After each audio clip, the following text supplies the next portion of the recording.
Hello, beautiful ether. I was gonna repair a few of my shirts that, not this, but actually I have a few stitches to do on this. I was gonna change of clothes just in case. It's a little hot in here.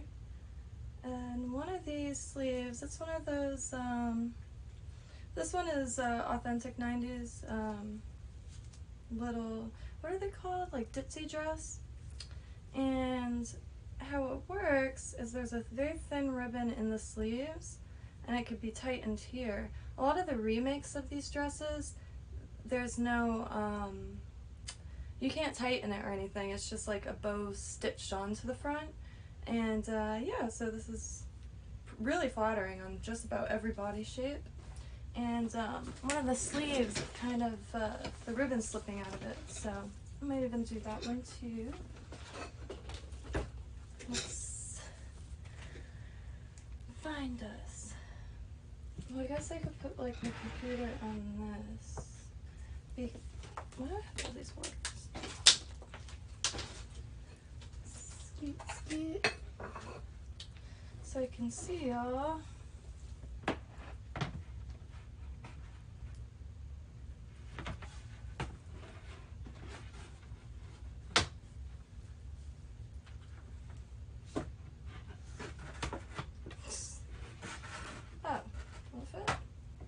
Good enough, I guess.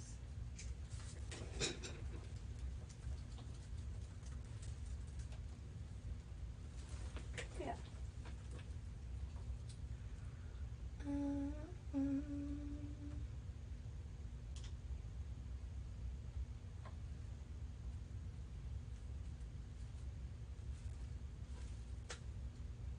Okay. So now I can use my phone for things. And I put this stuff somewhere else.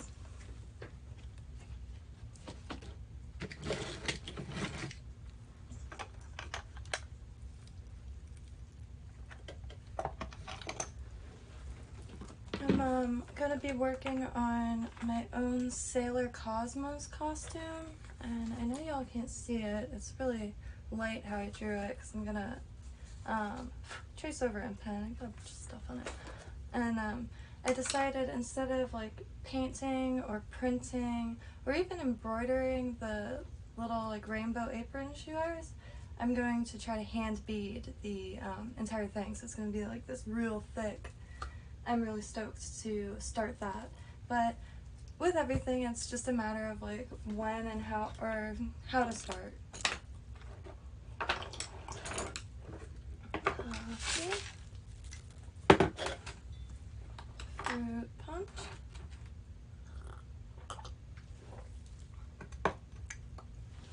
Okay, so what do they call that? Double fisting. I think so, right? What's that? Oh, look at that little doodle. This is my notebook of lists, and this time I have it open and ready to write down any recommendations anybody feels the need to share with me. Let me plug this guy in. And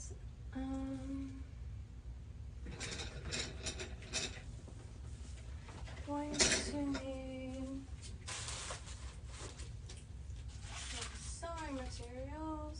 Got some dry leaves and flowers here all ready to be coated in resin.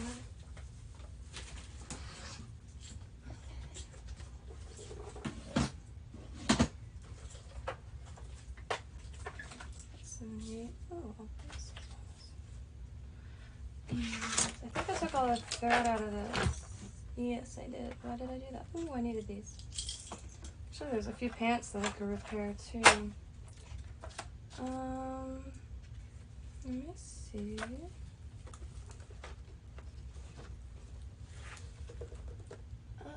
yes.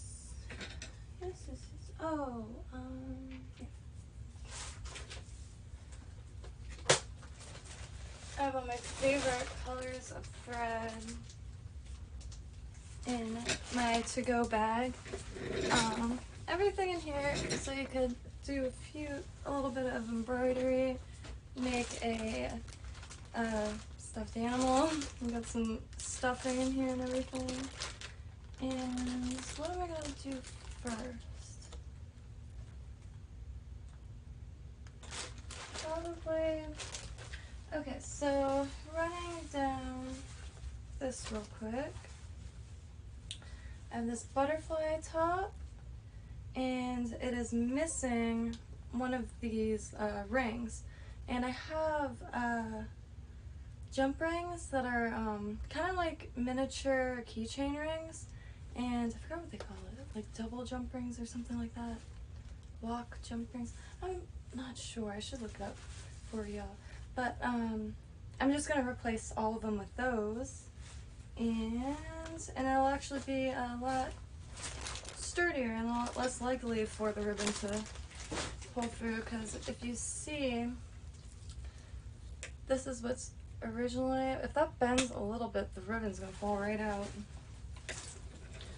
And I'm not sure the jump rings are gonna be big enough, but it's what I had in mind.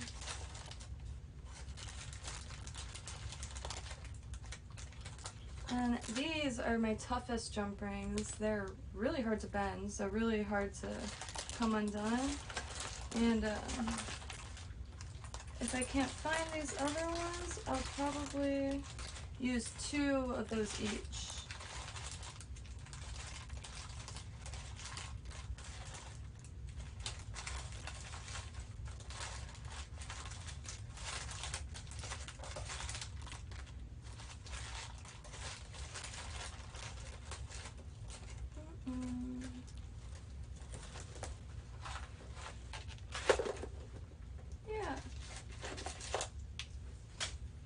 Do that first because that's gonna take like 2 seconds.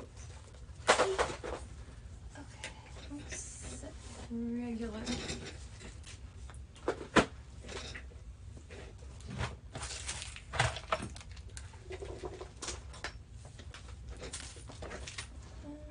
Where did I put it? Oh.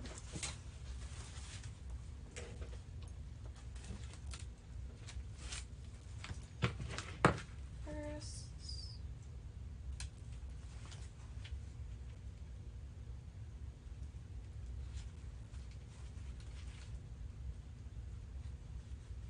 Just taking them off.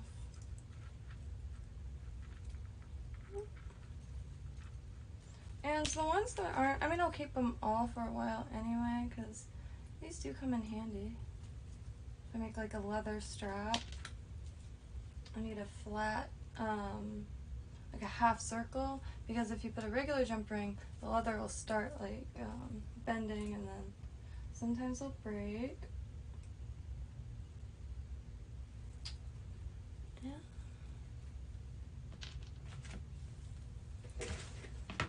Okay. This is another 90s piece. I had this one, gosh, since middle school.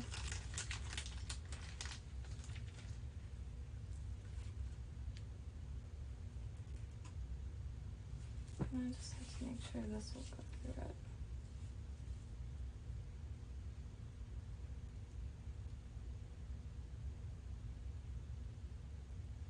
I don't see why not.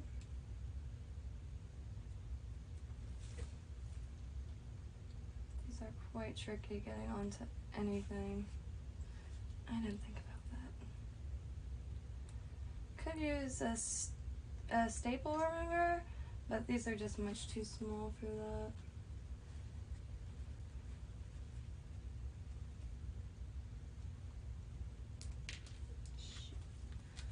Okay, new idea. Maybe we'll just use these because of that reason. Now, I know I wanted to use something closed, but it's gonna be really hard getting those on. And these jump rings are really tough. Like, they're hard for me to bend.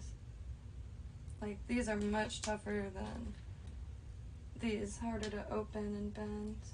And I do like the little bit of gold. And after opening that one, I think I'll be fine doing just one on each.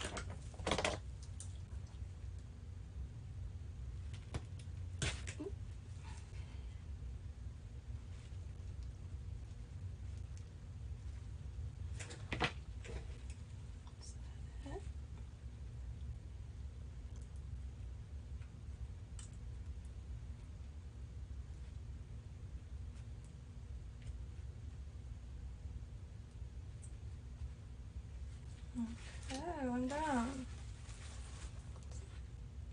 And I'll just slice through them through all those. And we'll match.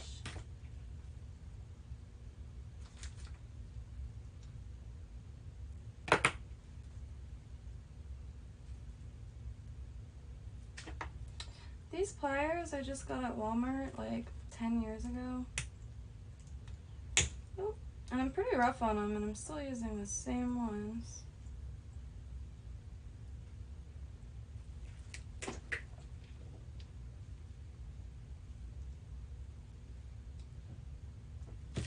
And it's a really nice rose gold.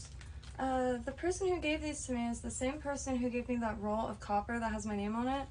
And he's this older gentleman that is quite art savvy and just a Lake Worth character through and through.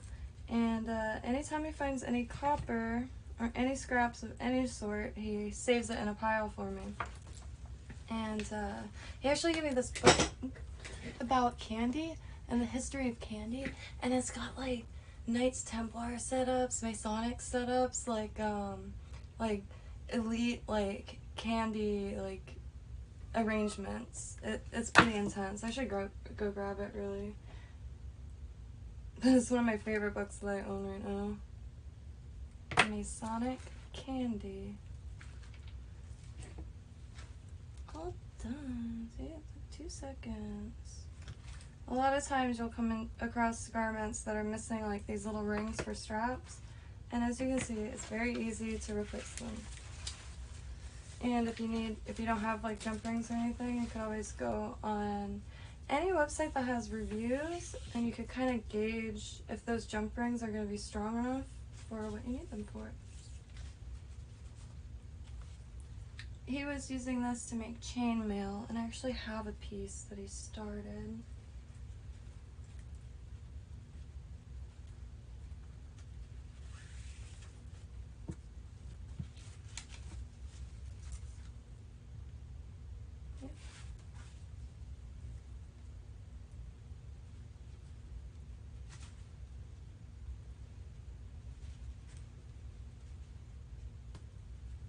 I used to wear this shirt with a genuine pair of 1960s super high-waisted bell-bottom pants that were made in France.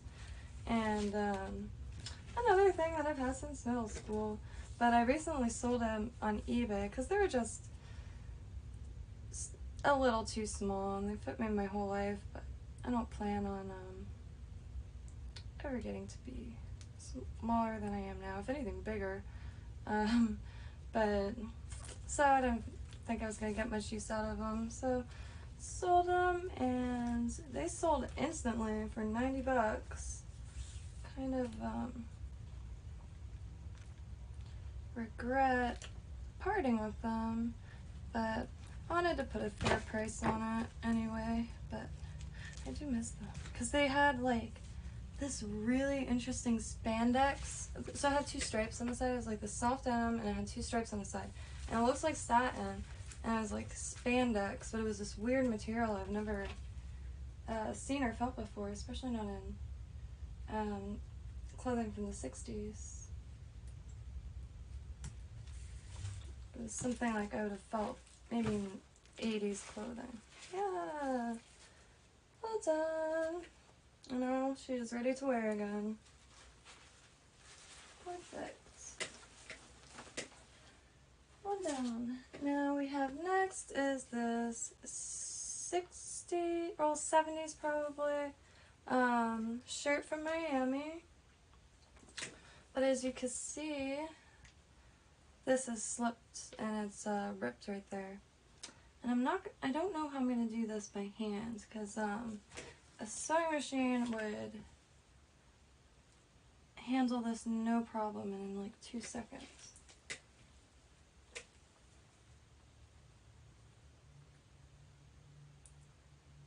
So what I'm thinking is I'll put a thread going down it and then kind of bunch it, and I mean it's kind of bunched already.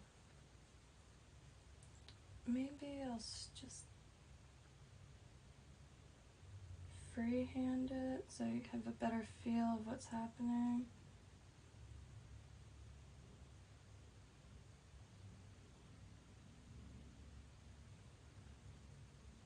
Okay.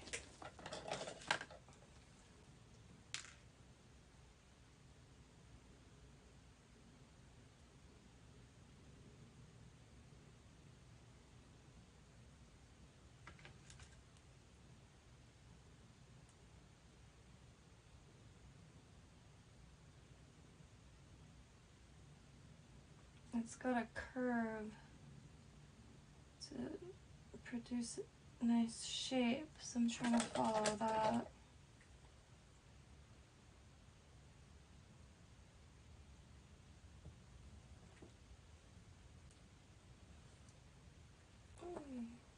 Okay. Guess I'm finally gonna try it. Alright, let me just see how the other side looks.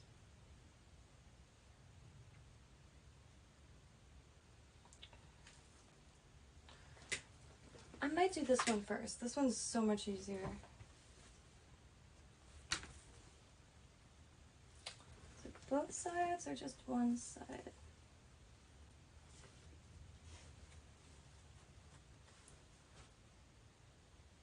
Okay, just one side. This is just like a 2-inch little rip in this. Again, 60s or 70s blouse. It's a really interesting material too. But I am obsessed with the colors. Got this at a local vintage shop called Kismet Vintage. They're on Clematis. And yeah, I got it like forever ago. I did a craft show. And they let me split their table. So it didn't cost me nothing. Why is everything so difficult? There's a reason why I haven't repaired these yet, because they're just tricky to get to.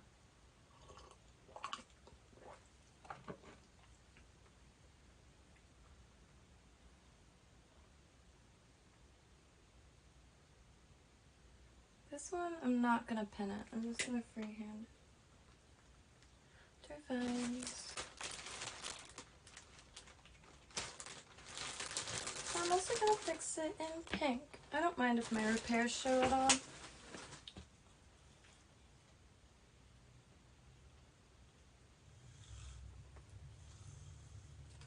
I like to have plenty.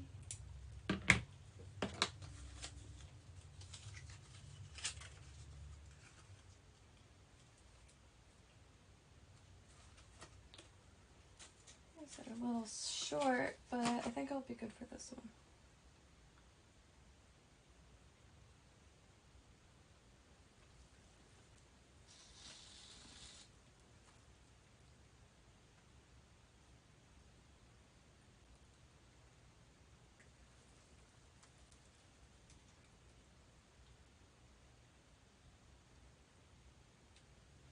I do like a long tail, so I could knot it a bunch of different ways. I have trust issues, especially with knots.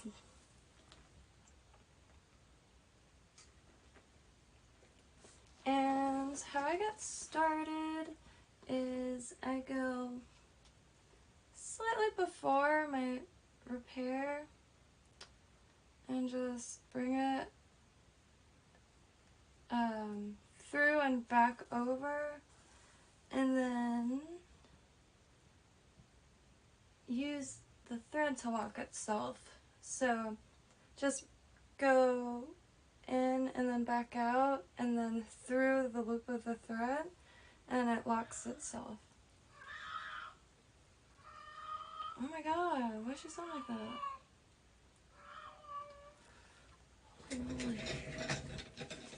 I think I'm gonna change to really hot. So I'll be right back.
business.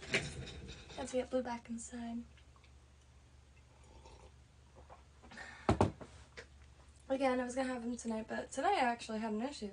I rearranged the whole room, and he's not happy about it. And so he's whimpering as if like we're moving or something. I'm not laughing at his.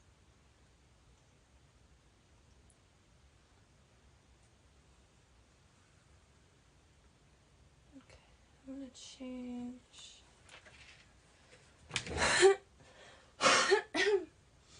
As well. Okay.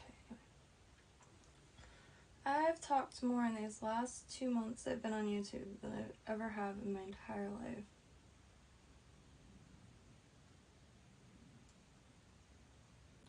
Oh, that's what's happening. Of course, I got the only needle in there that has corrosion.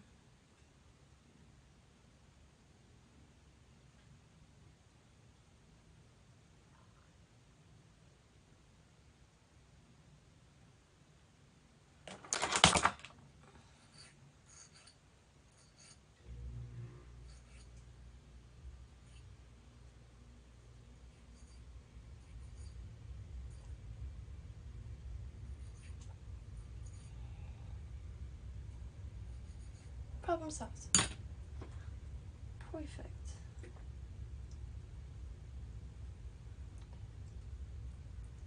Slow. Slow. Oh, wait, hold on. Yeah. Okay.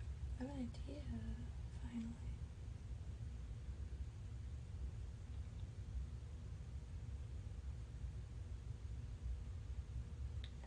I need a needle to pinch this up. See what I'm doing.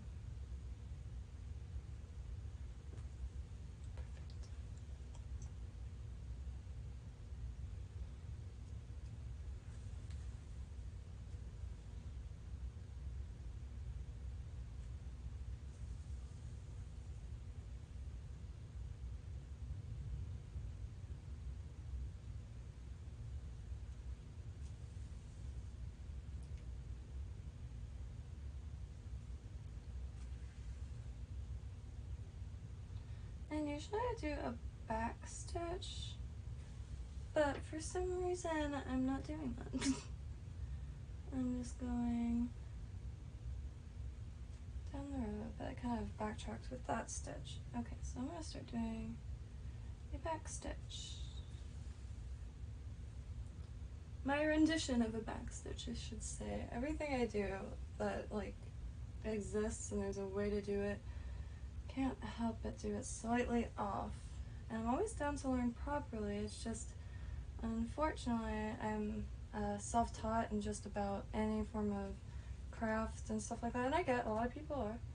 And so I find that people self-taught have, you know, a more idiosyncratic way of doing things.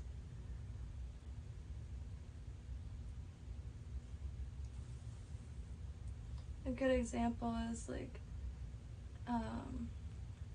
chords on a guitar. So many people play the same chord differently.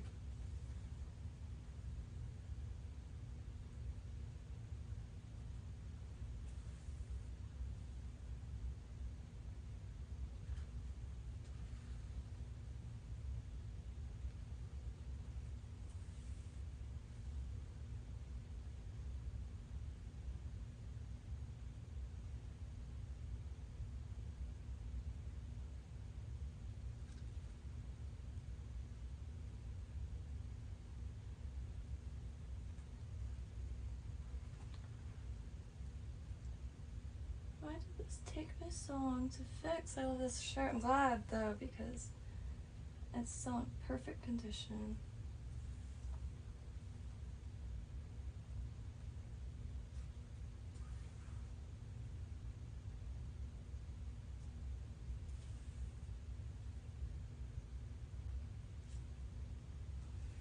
Ooh.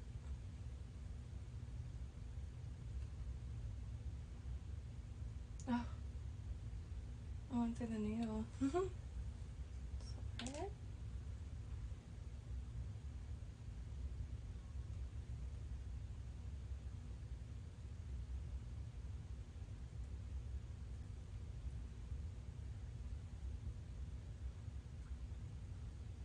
one pin in place made all the difference in the world. I think this is the earliest I've been on.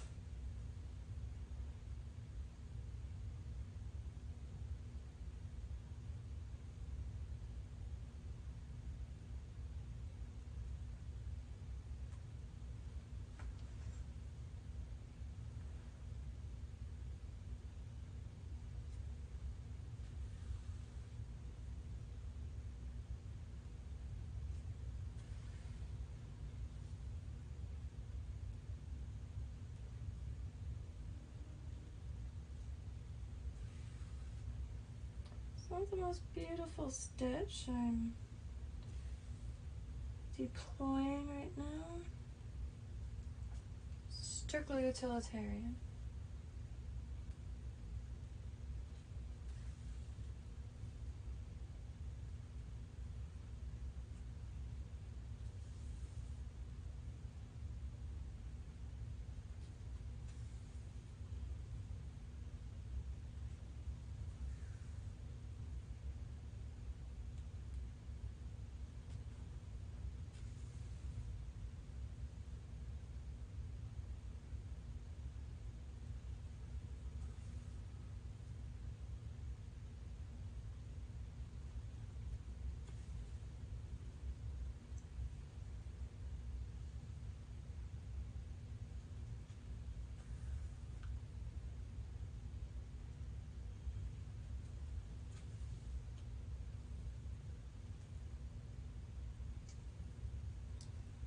Now,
now the next little half an inch.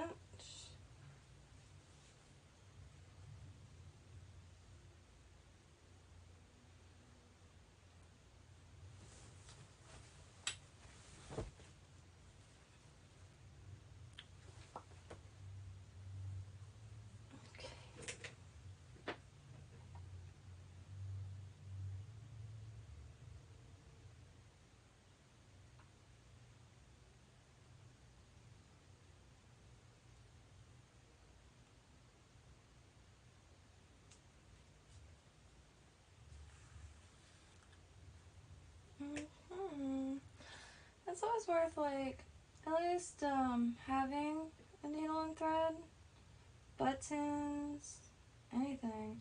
A hack that I do want to share with UV resin. So, you know how, like, not so much if the zipper comes off the track or teeth rip out of it, but the bottom of the zipper, when that fails and the two parts at the end are separated, so the zipper goes, like, will come right off, you can dab a dot of UV resin on both sides for added, like, structure, and it completely fixes the zipper because it has and there's plenty of other ways to do that, like sewing, even hot glue. That's a lot more temporary than and the reason why I never liked the sewing trick is because if you, like, for instance, if it's something that, like, you're squeezing yourself into, which I often am, it grabs fabric, and every time you do, it'll, like, get stuck on the fabric of the thread. So So I recently did the UV resin trick on that like peach floral dress I'm usually wearing, that ditzy dress. And it works perfectly. I got the dress for like $10 on eBay and it was like $112 or whatever brand new. And it's because the zipper was broken. And I fixed it within 5 minutes. And I got a pair of Ray-Bans for St. Augustine, and then I gave them to my mom a few days ago. Because they just looked really good on her and they weren't my style. And I wasn't going to wear them, so might as well give them to somebody who would actually use them. And the case, you know how like sunglasses case will have a button, like a snap button? Well, that is like the plastically leather like kind of material. That cracked. So I just put a thing of UV resin around the snap on the back so you can't even tell from the front. Do you hear her out there? She's deaf, so like she does that now. It's very haunting in the middle of the night. She was 7 in 2011, so she's a little old lady.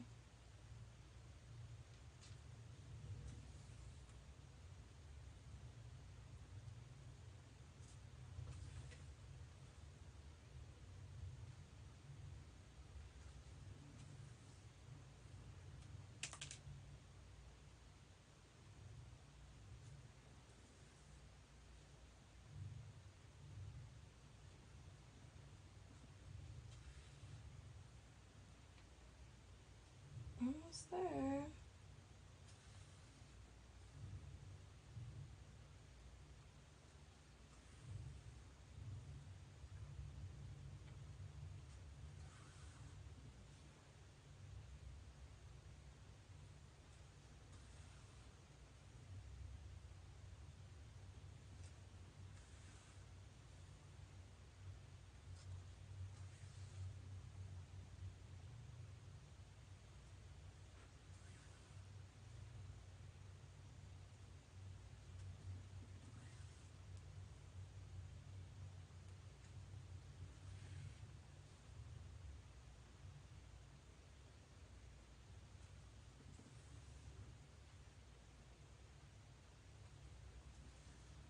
Very close.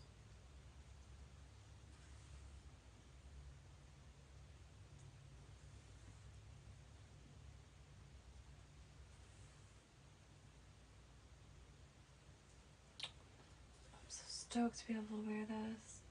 It looks so precious with the little mini skirt, like a high-waisted one. Keep it classic.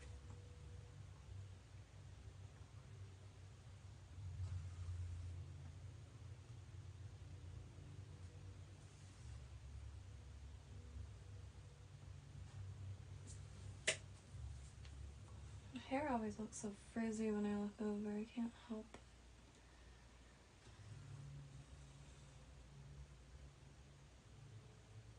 Okay, it's done.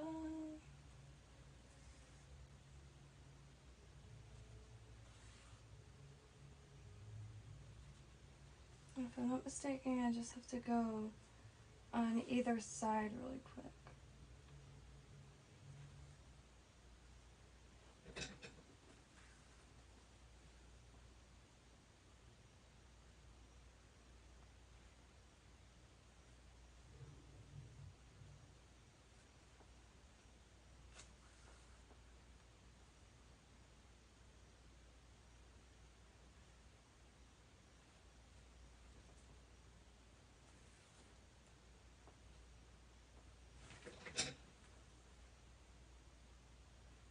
Yeah, so I'm just gonna tack it a few times.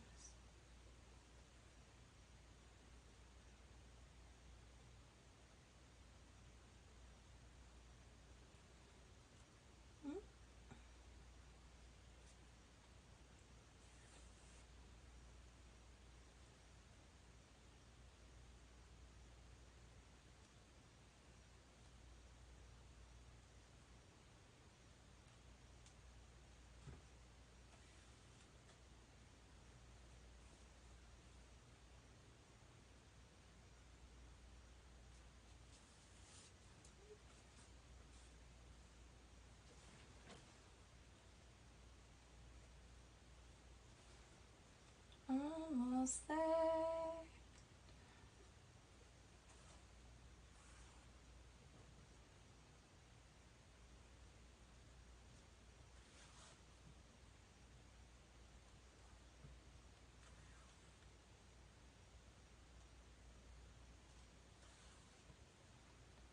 Oh, I'm so excited. I'm very excited. I keep saying this, but I really want to get into making costumes again. It doesn't have to be for anything specific. I really enjoy making the Sailor Moon cosplay and accessories.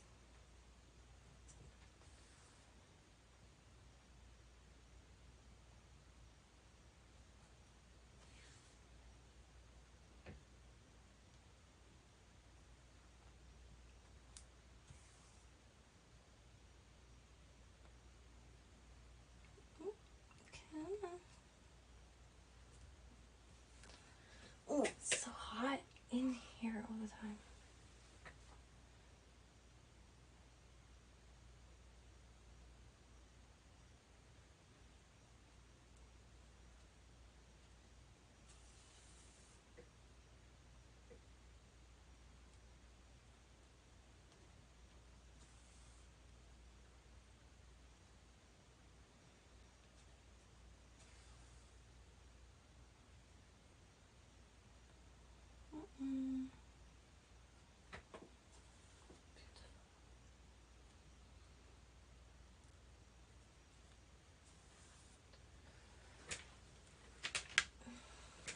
Like, oh, I think this side is good. I'll just do a few little tacks, sorts.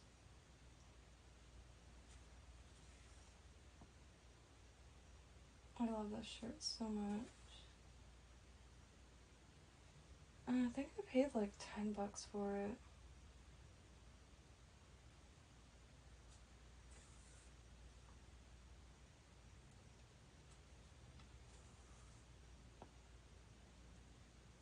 Which is way more than I usually pay. I usually pay a good $2 a piece. Yard sales, baby.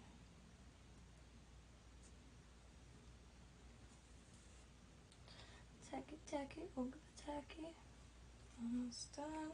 And then I might run it through going down and meet that tail that I have going on.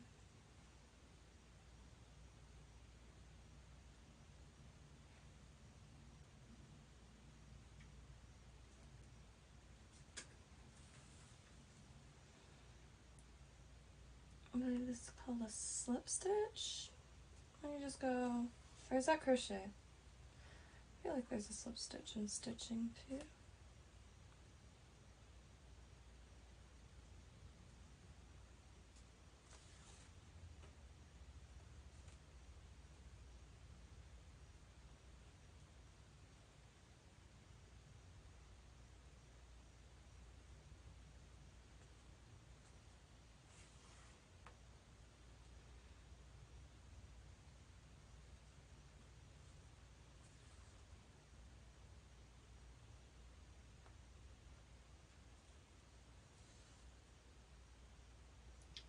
And then since I'm about to tie it, so this is just how I do it. I like a lot of knots and not too many so it doesn't break your threads. So I tie it twice and then I go in and out a few times.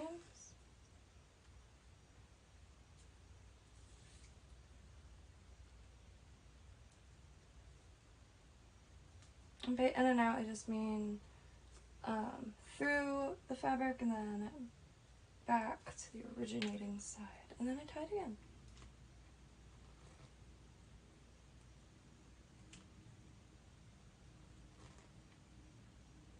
I'll do 3. Actually, I'll show you. Okay. Well, it's not that important. So I just leave it like that. And then I'll take this long thing and hide it and just kind of like give it a little bit more trouble coming undone. And I know it's not going anywhere. Again, I have trust issues. I need this to stay put.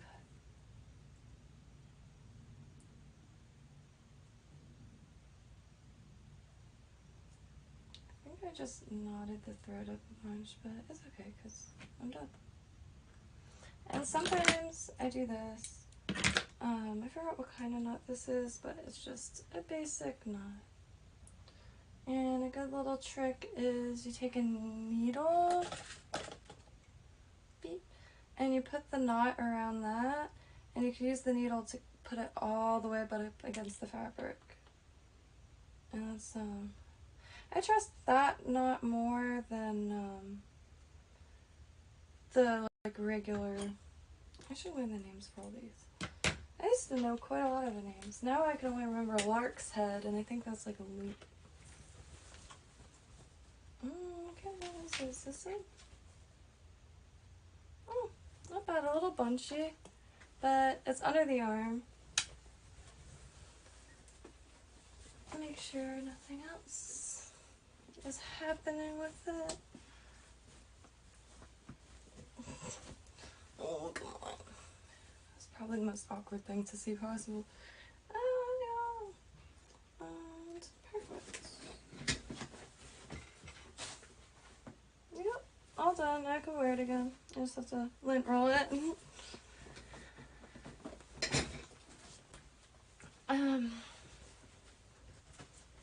Yeah, sometimes, like, something as simple as a few stitches. And, like, if you're a dancer or something, you could always do those stitches with or without a rip or something. And you don't have to worry about, like, ripping your clothes or having to get specifically dance clothes.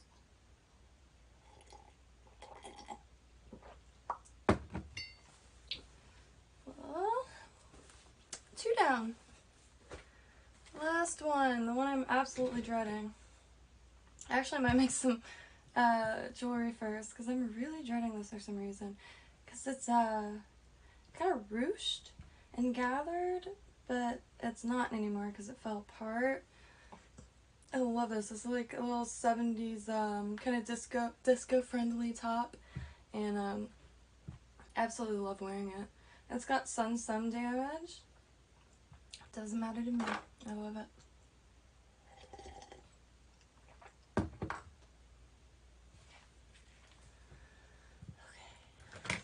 Gather some. My poor phone case. I have to keep it on, and I keep forgetting to look for another one.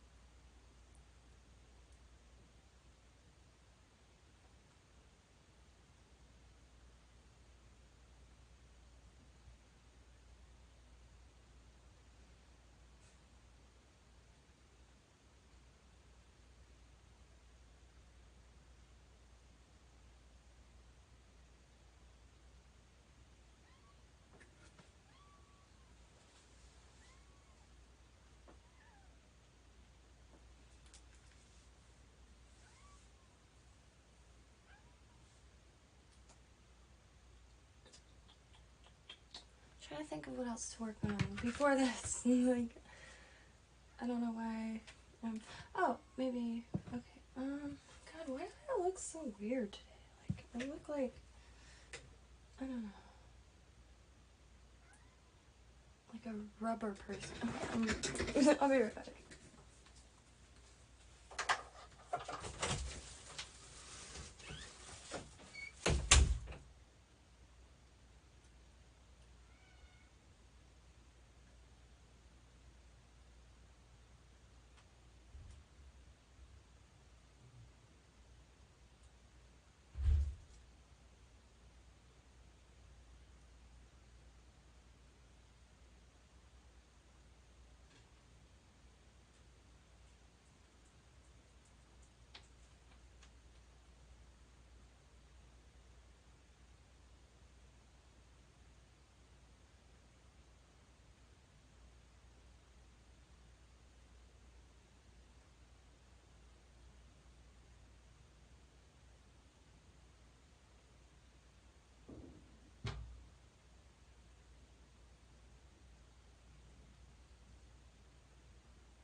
kitten is back. She just got fed though.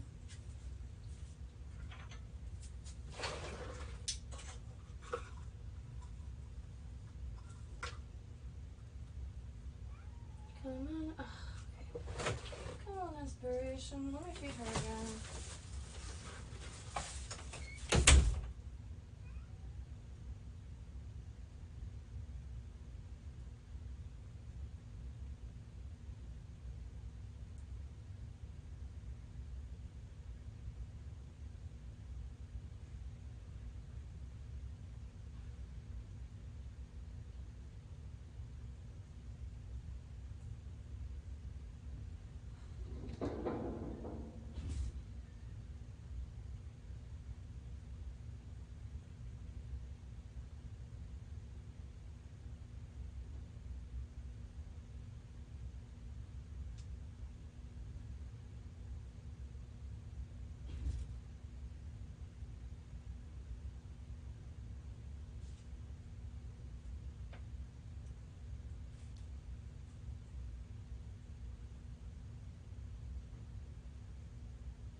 I have to add 2 more things to this too.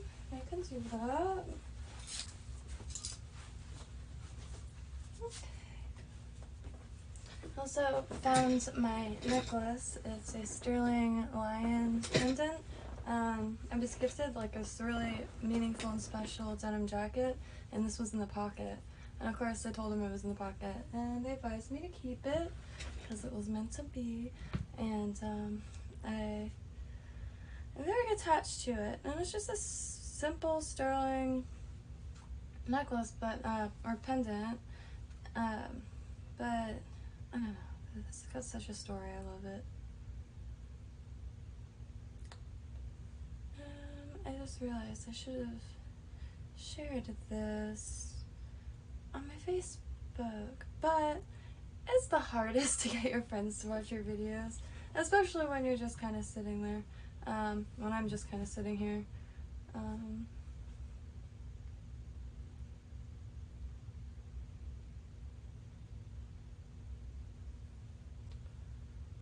Okay.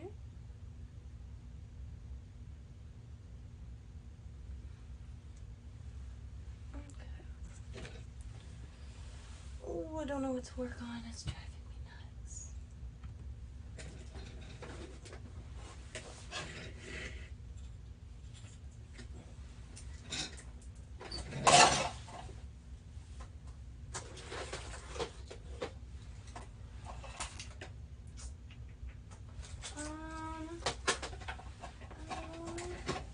Where is it?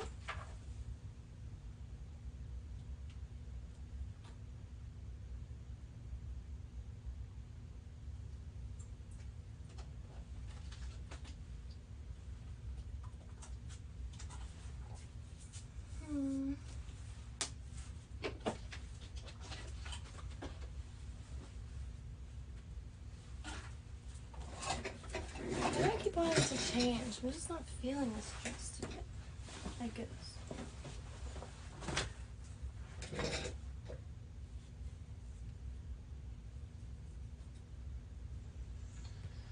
Okay, I guess I'm going to try it. Oh no. I lost the sewing needle, of course. Oh, it's got it. Okay. It's got these.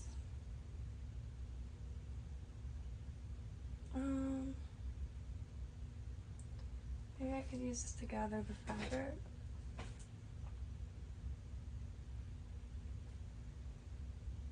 I'm so nervous for this one. I think I just have a feeling it's going to be quite difficult.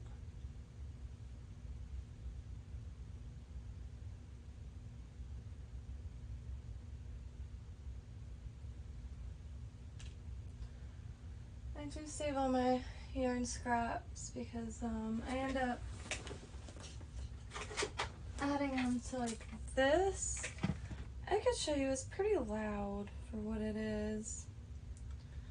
So I'll just find a spot and tie it to it.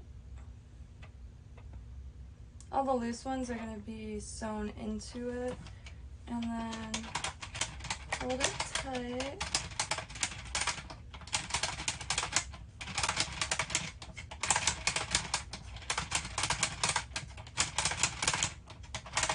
I got this contraption at a yard sale or a thrift shop, by the way.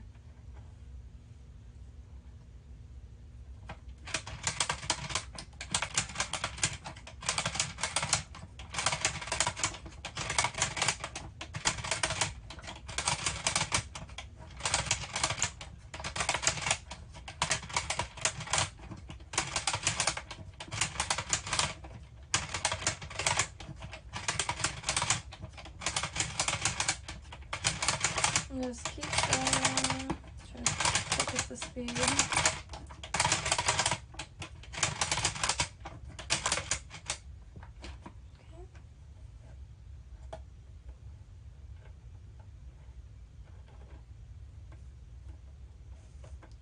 And I do like leaving the loose bits kind of long, so like I could tuck them into other bands, if you will. So it looks horrible right now, but the more that's added to it, something happens and it just ends up looking really cool. So there's the, maybe if I put my hair up, just not feeling myself today. Everybody has those days, I suppose.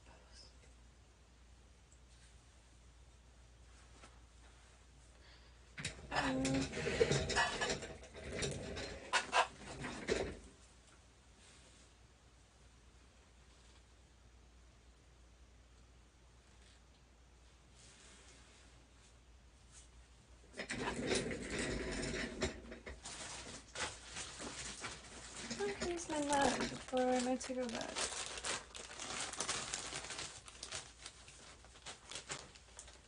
I'm so proud of this. I used two different type of crochet stitches to make this. I did use a tutorial too, so that helped greatly. Video, because I cannot yet read patterns, which they're really easy. It's like everything's in order, and it's just I don't know all the stitches yet, so I always have to like look them up first, which isn't a big deal. It's just one day I will get the hang of it. I'm gonna try a different needle though.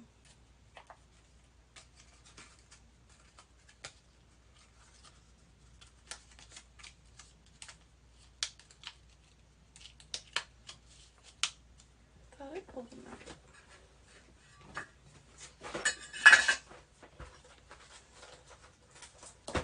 But I got clothes. I got clothes in different area codes. I really do though.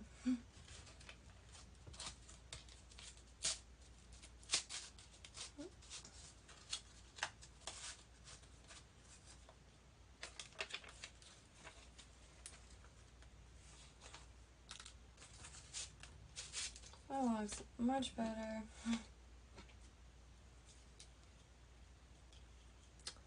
It's because I'm not wearing earrings or something. What's wrong with me today?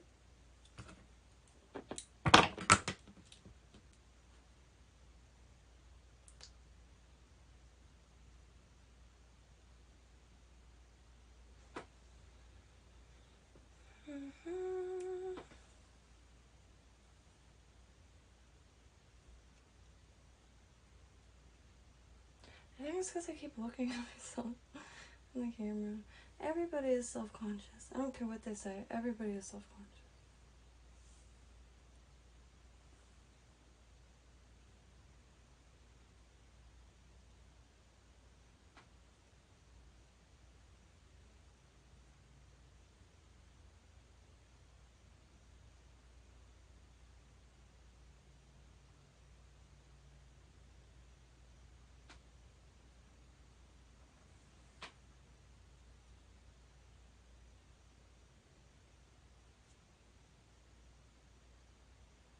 loop that tail onto it and it'll lock itself.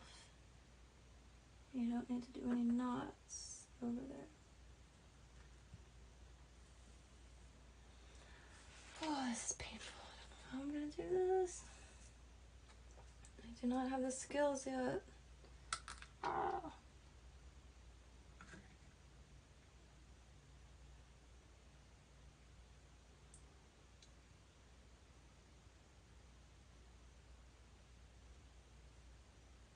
What's that little piece of fabric?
There's all these loose threads, but I don't want to cut them just yet. But I just got so bunched up.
Yes. I don't know how those little knots form, but they are the reason why I avoid sewing at all costs. Even though I really do enjoy it. Especially being able to fix favorite pieces and not have to, you know.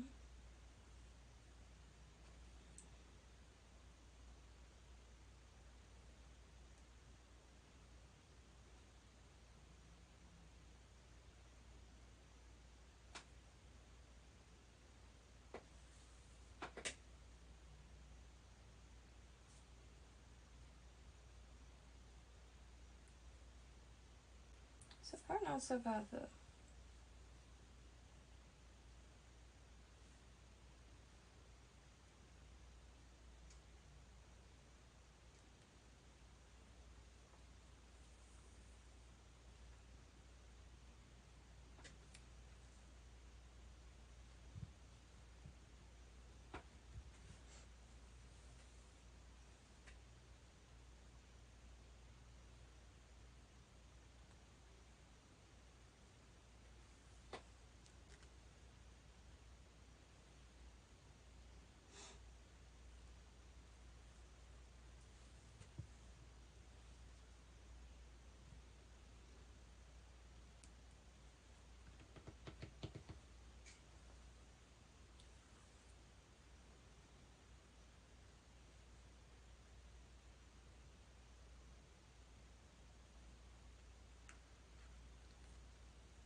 Everything is overreacting. This is going quite smoothly. I hope it looks as good as I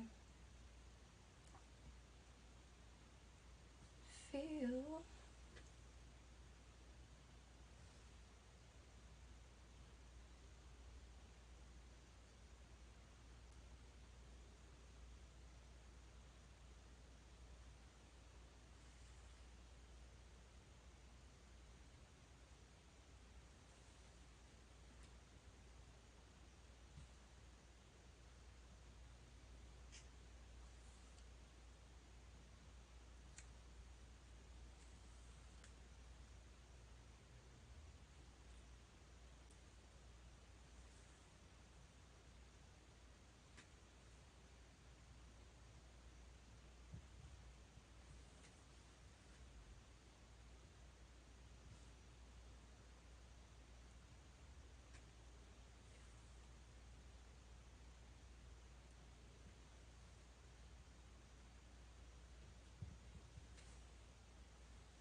I feel like I did so much and I'm not even halfway there.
About 3 more inches. And I'm good to go forever.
Oh, I'm so stoked. It's been years since I wore this.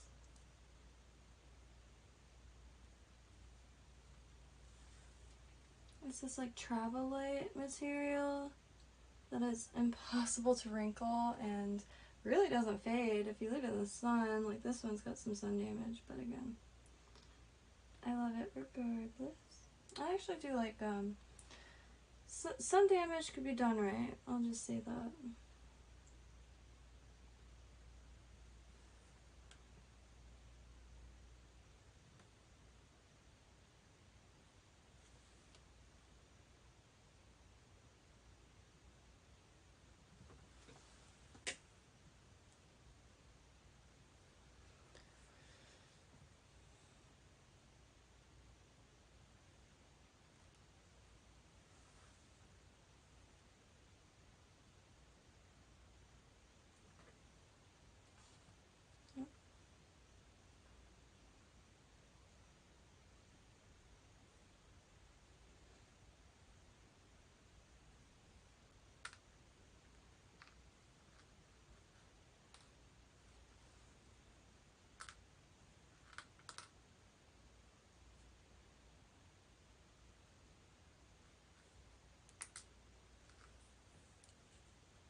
Mm.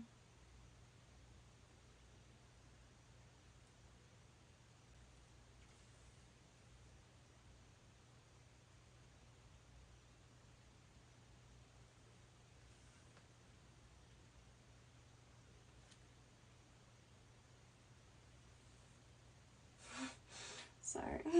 I'm sure this is extremely boring for whoever comes across this.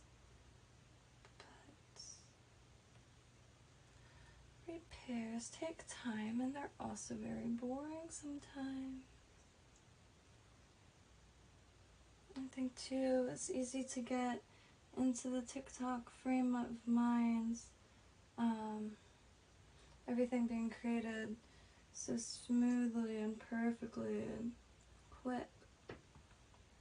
But half of the videos, of course, are sped up, and there's years of practice that goes behind everything.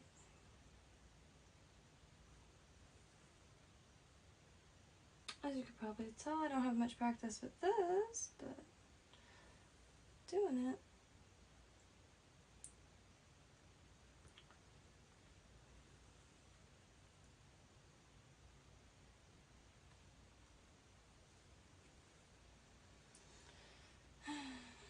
I really want to see how this is going. I'm so nervous and excited.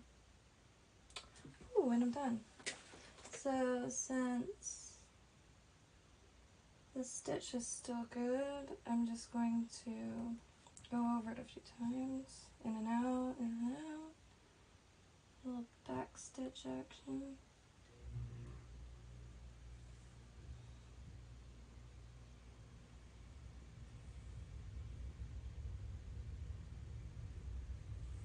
And then back, because I'm going to tie it off and let me see.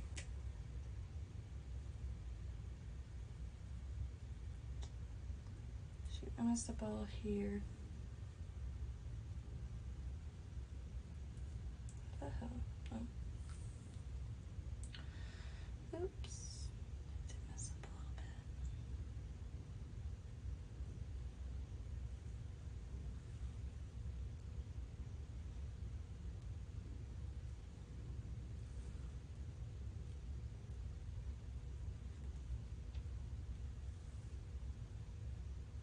On my way to try to fix it though.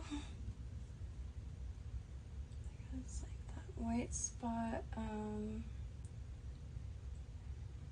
Turns out I was following the wrong track before, and I caught myself like in the center, and it didn't look like it made much of a difference, but I guess it did. And I really don't want to redo this.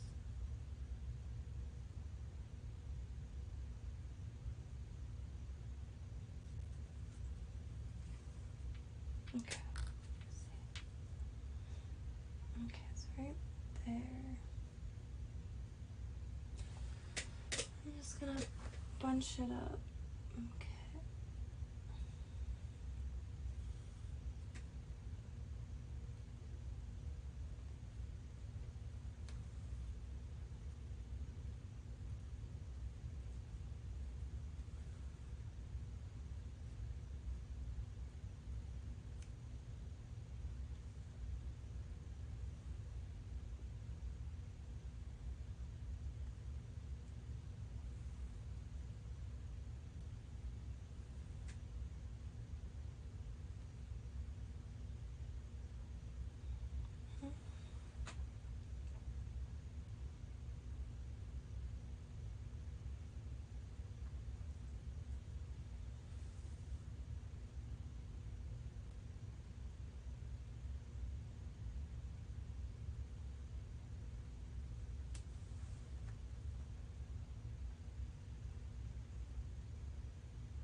Pulling it, that's good.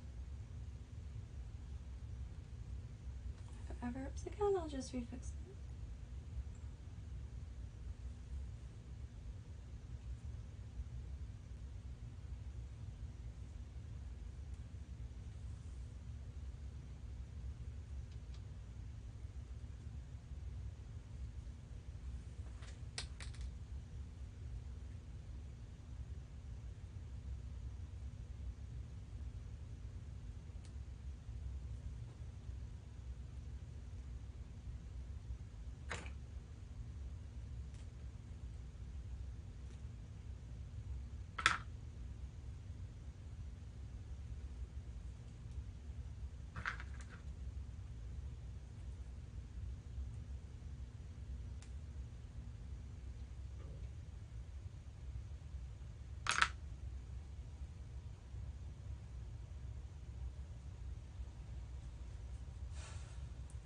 This is it, just one, oh, nope, I lied. When you get to that side of the fabric, and I'm just gonna knot it, and that's it. Ready to wear. 3 down. I actually have a huge basket of repairs that I have to get to. Just, I've been collecting vintage for a really long time, and between yard sales, church sales, and thrift stores, I make out quite good. It's getting harder every day, I will say. And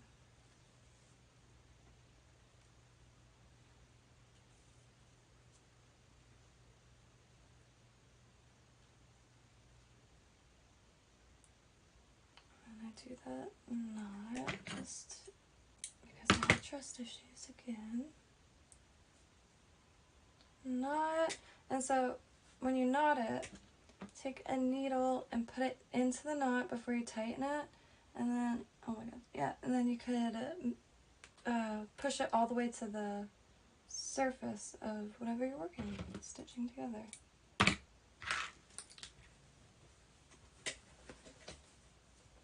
Moment of truth, because I messed up quite bad in the beginning.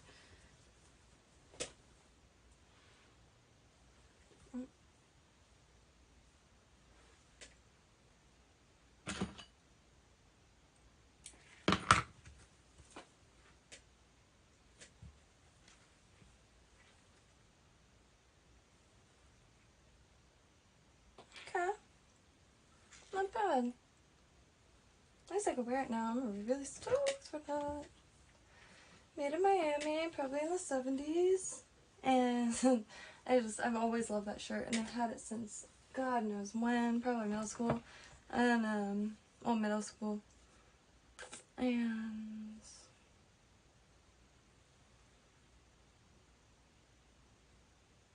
yeah, fruit punch. I want to change though. I keep thinking I want to change. Oh, I remember. I'm gonna grab something real quick. I'll bring my phone in case anybody wants to ask me anything.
Oh, Whiting and Davis bag. You can't get more classic than that. I made these clove earrings. I made quite a few of them actually. You just soak cloves for a few days and then you could poke right through them. I tried nothing already. I think I'm gonna do some beading now. Well, I feel better with these. And what's cool, when they stop smelling like clove, I just realized how uneven this is. when they stop smelling like cloves, you could use them for oil diffusers, especially because they don't really rest on the skin. And yeah, you could put anything on them, even perfume.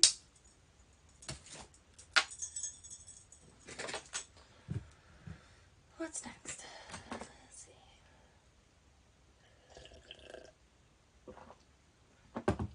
I have all these beads that I really want to use, but I don't want to do it live only because,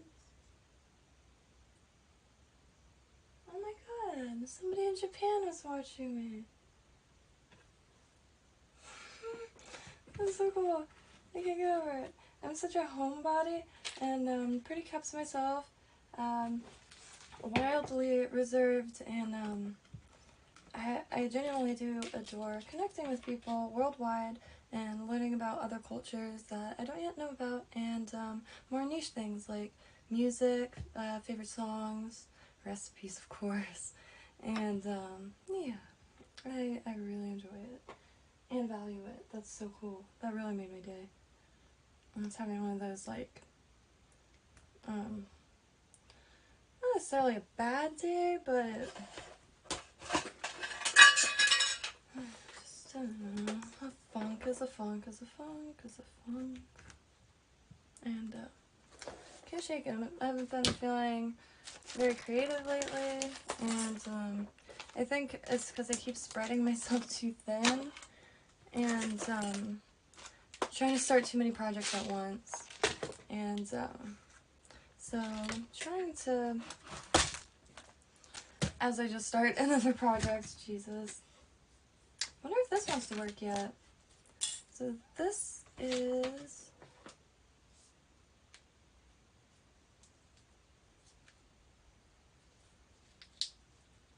why doesn't it want to work? I've done this like 100 times. And I don't think it's because it's empty, because it should just open up a blank page. It's a chip of sorts, and it's how will it work? Do I have to have my camera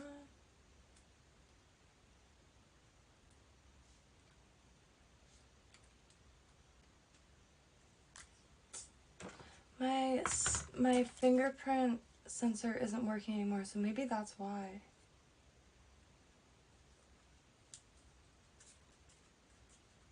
I don't know.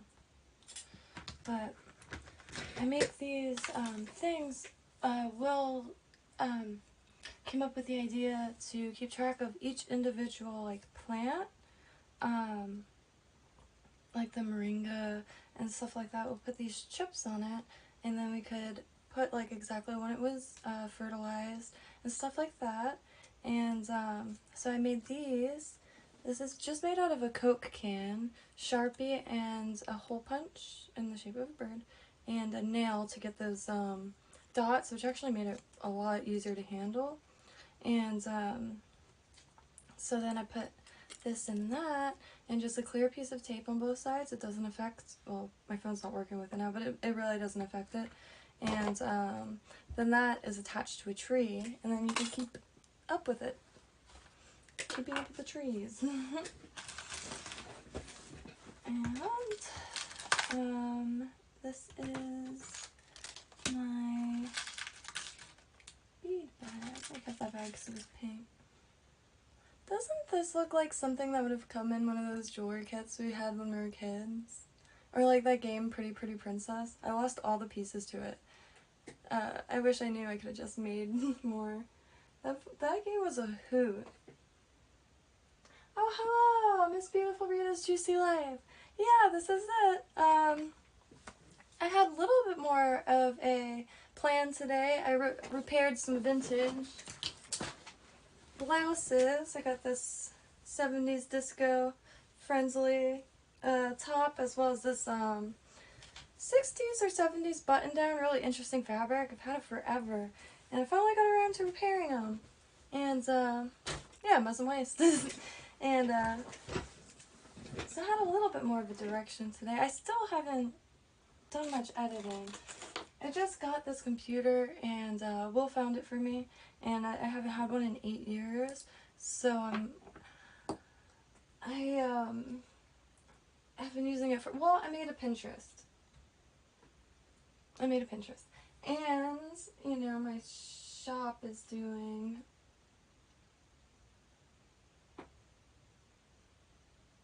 What? Oh, okay. I have 1 follower on Pinterest. But I've actually been pinning my own creations this time instead of pinning. I also pin like inspiration and other people's stuff. So if anybody's on Pinterest, I could actually link this. You can tell I've never had a Mac before because I tried to do copy and paste from the ends key.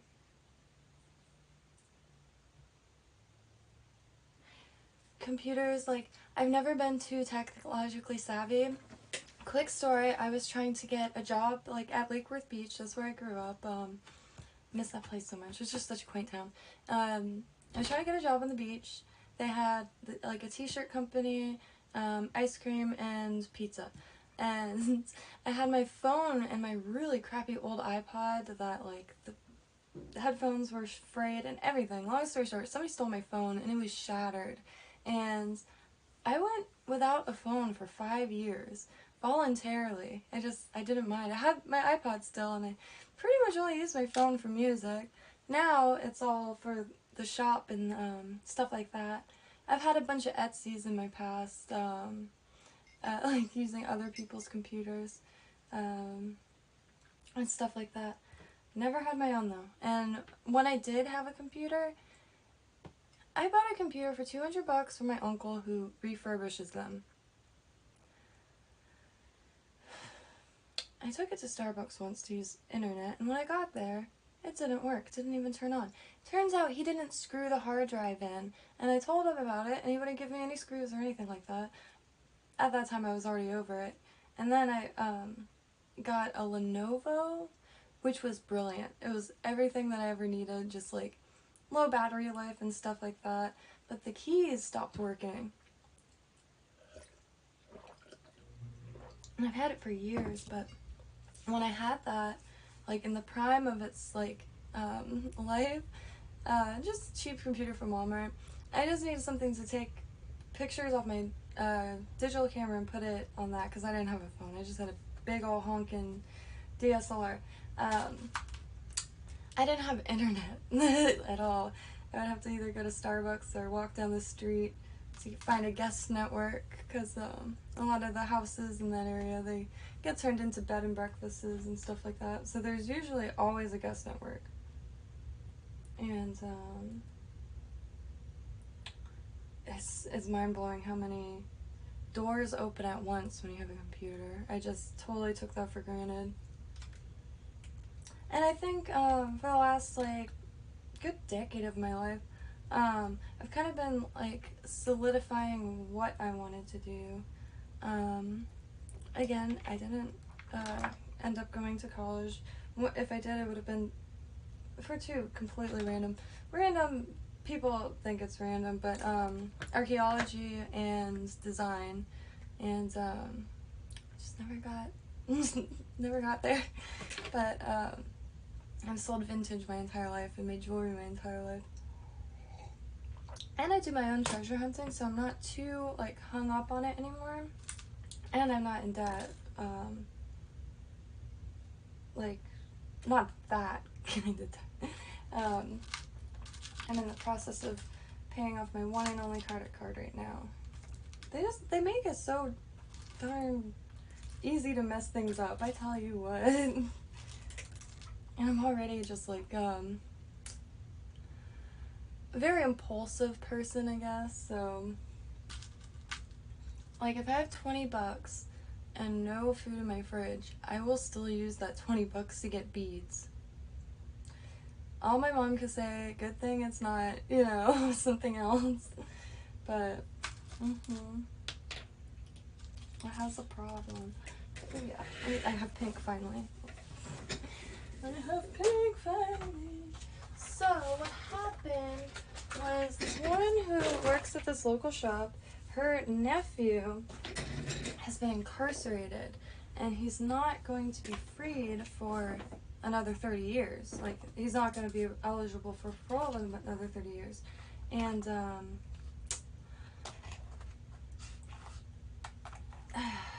it's just heart-wrenching, you know? But,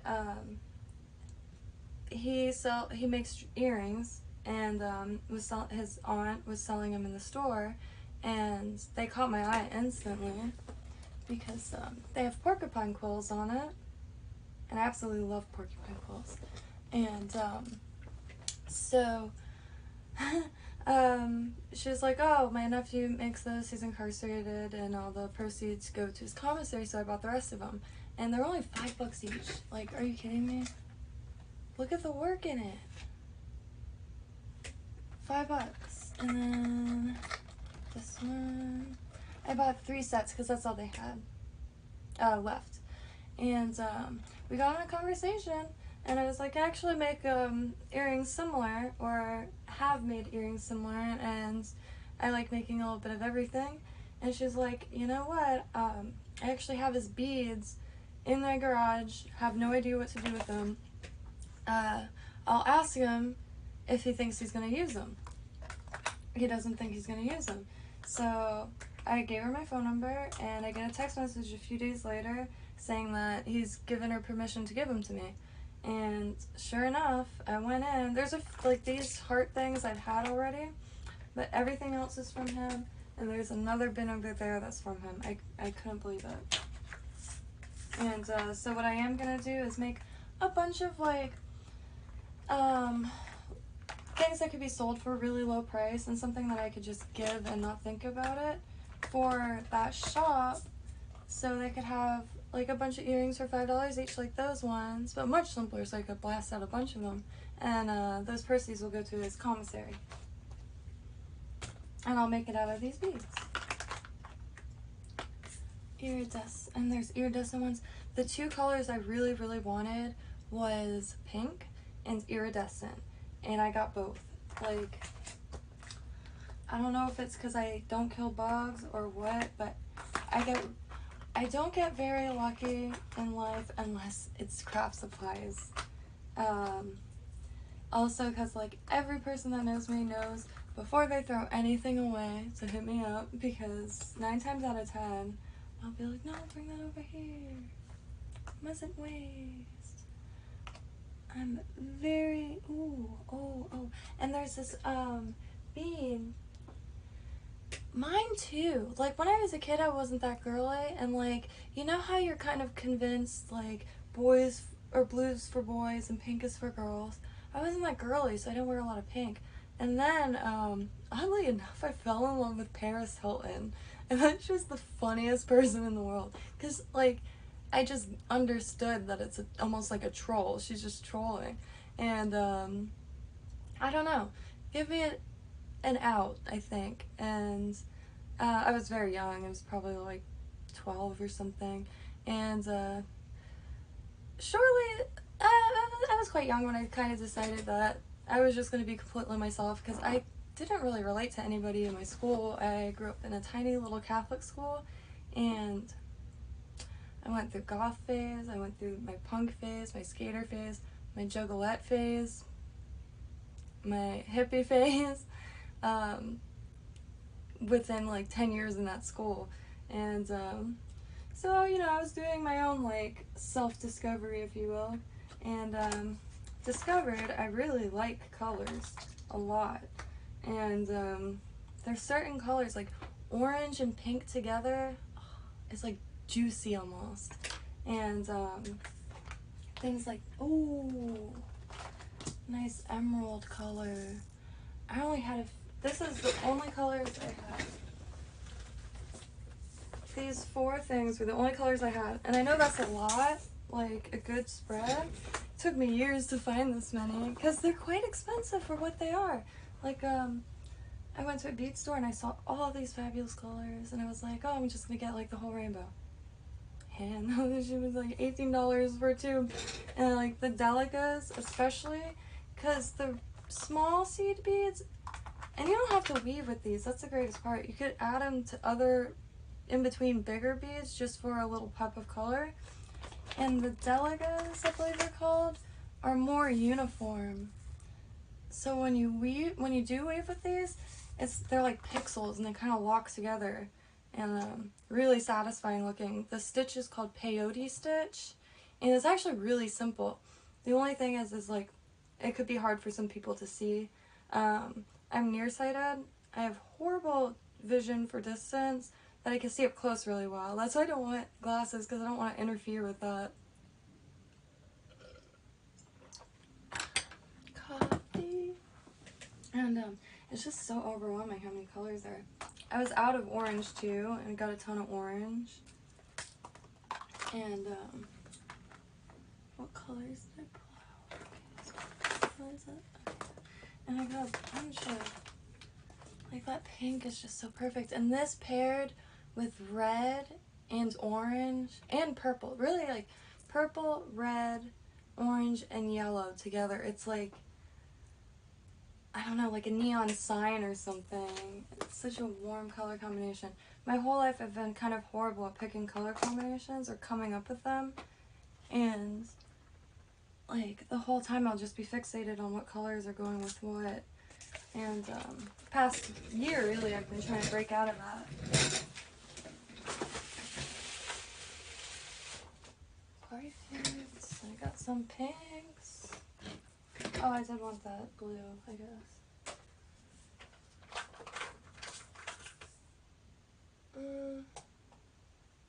Maybe. Okay, yeah. Maybe. Like, what I like to do actually is get yourself some head pins.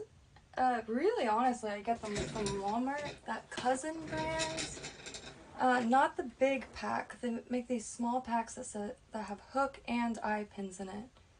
For some reason, they're like my trusty go-tos. I've gotten them from Michaels, Amazon, eBay, and those ones, they do tarnish pretty fast, but I don't mind that, especially like some of the kind of aesthetics, like,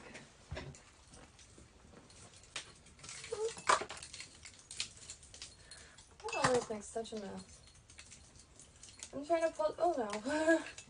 I pulled down one necklace, but I pulled down, oh, I dropped something yesterday and I never picked it up. Oops, and I totally forgot what it was. Like, this was just, these beads were a dress. Oh, that's what I was gonna do. Did I lose it? What? Oh. Oh, what was that? Anyway, I have this blouse. It's got a stain or two on it somewhere, and it's not the most flattering blouse. It actually is if you wear like a high-waisted skirt with it, but it's got all these like missing beads. But the beads are metal, really nice, and I washed it so it's totally clean. Like, usually if it's like an antique dress, I have to put all the beads in a plastic cup and shake it non-stop for a while. And sometimes I even have to use pipe cleaners to get inside of the beads, like these ones. These were stitched onto a dress somebody was in the process of making, and it looked like it was from, gosh, like the 50s. And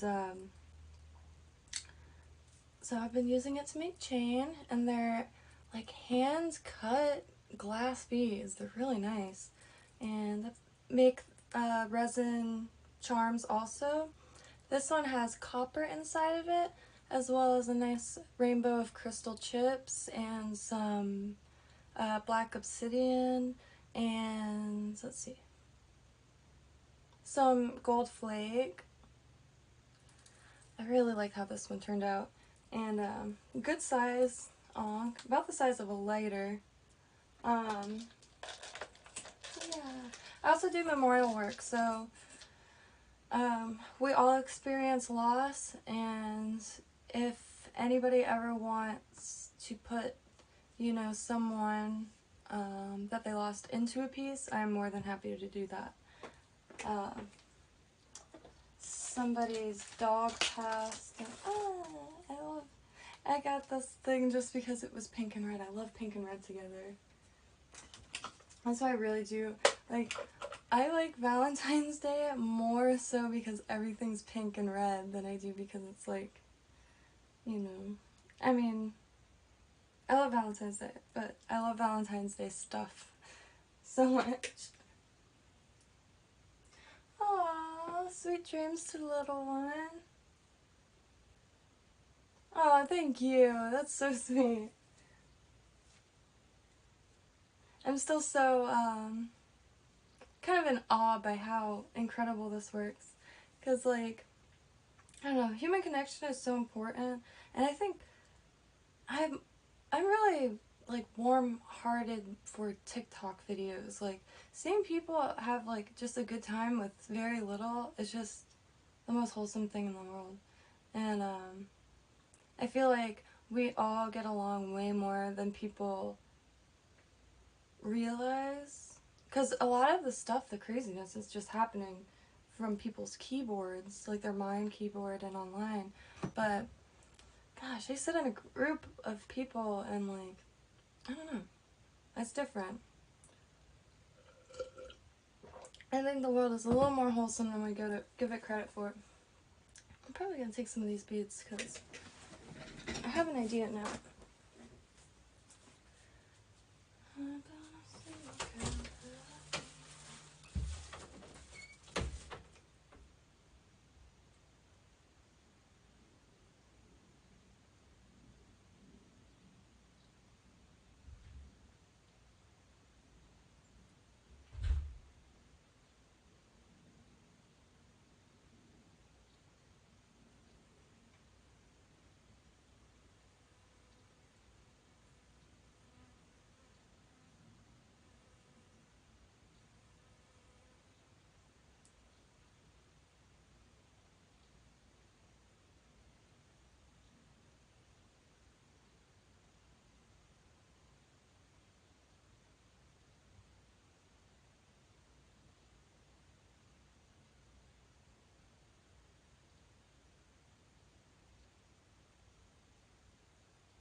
This looks just like a sparkler.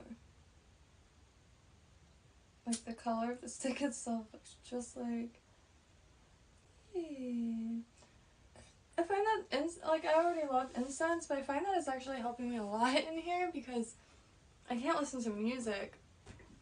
I'll get copyrighted, and so it kind of gives me something to focus on.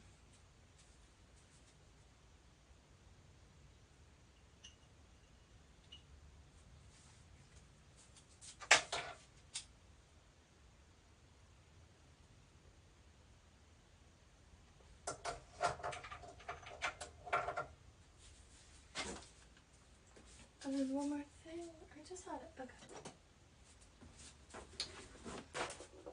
And I need a dish.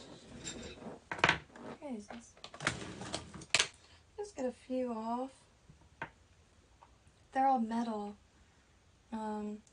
any beaded clothing that is no longer suitable for wearing because maybe it's missing too many beads, too many fabric pulls, or it's got a hole in it. I have one dress that has like a burn in it. These beads, if I wanted to back, obviously I could find cheap ones on Amazon or wherever, but still, gotta buy them. And the thought of these like rusting and just degrading in a landfill is just not something I'm too into personally. And it's just a really easy way to get a ton of beads for pretty much nothing. I like going to thrift stores, yard sales, and half the time I'll pick up a beaded thing. I'm like, why do you want that? The thing is falling apart. And I'm like, I know, it's perfect. Because you'll be surprised how many beads you'll get. And like, if you've been to a craft store or in a beading section, you know those packages are quite small. And sometimes you only get one strand, like a 6-inch strand of something. And I know when I go, I can only afford like one strand, and so I try to be as strategic as possible. Like, I'll buy like a strand of hearts or something I can use as a charm, if I get anything at all. I usually just go to a craft store for glue and the hardware, like the head pins. I go through a ton of head pins and wire, because I do need a way to attach everything together.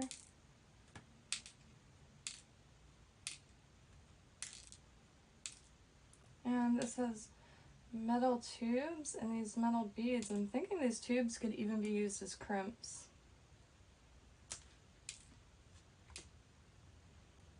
I gotta make sure this AC is on now. I am like dying here. Oh, I think I shut that. That's why.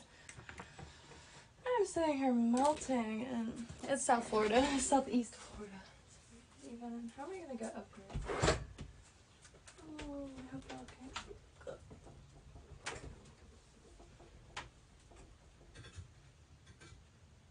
I hope you can't see this. This is horrible. Okay. Now I have to turn the AC on. Oh my.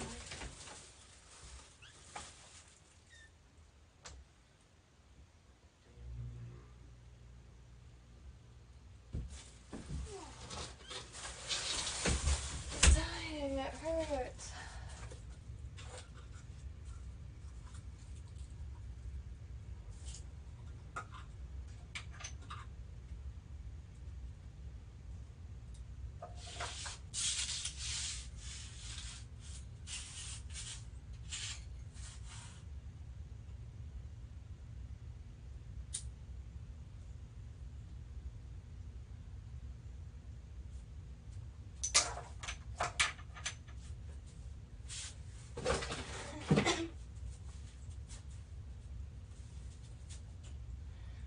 This box of boxes. I can't find it.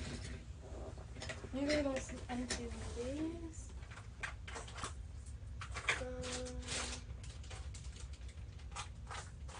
Oh, I'll just put them in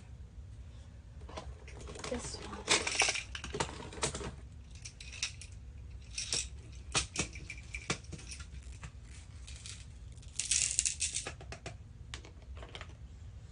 It's gonna make quick grab a metallic bead, because I usually add them to the cords. And I got my charms here. Oh, hello. I should have looked. Okay, done with this. I cannot believe I repaired all 3 things that I needed to. They have been in my little repair pile for going on years now. My to-do list is astronomical.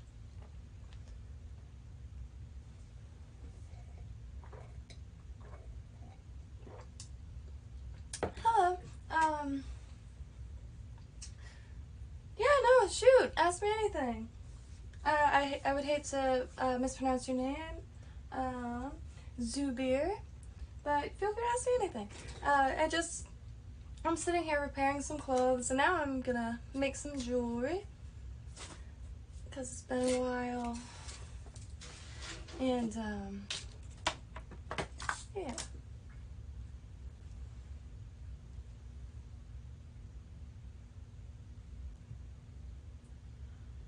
Tufting gun. Is that the with the carpet? Let me see.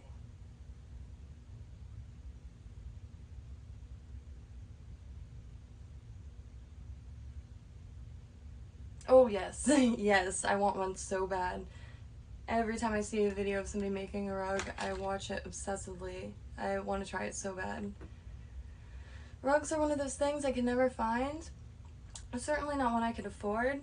And if I can make my own rugs, that's next level. That's definitely the next frontier.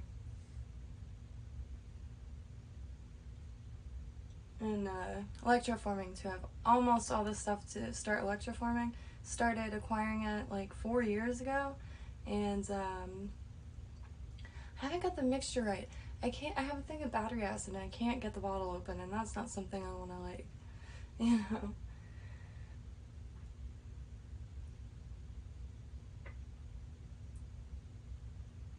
So are you a tufter? Do you make the carpets? Or sell tufting guns?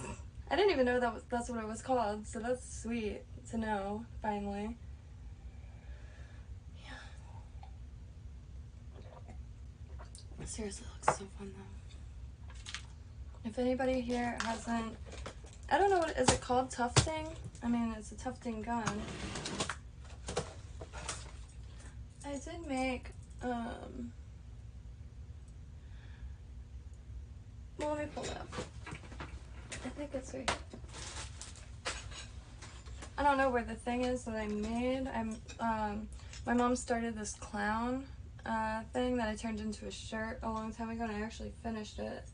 And I don't have a tufting gun yet, but I do have quite a few of these for latch hooks, loops. What is this called again? Maybe if I Google lens it.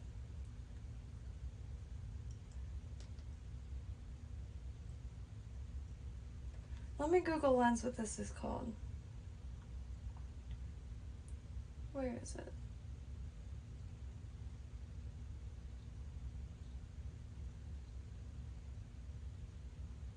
Okay, just have to take a picture and do it that way.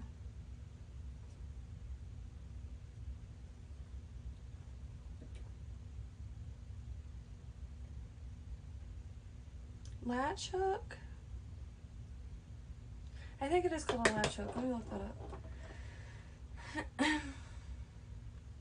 Latch hook.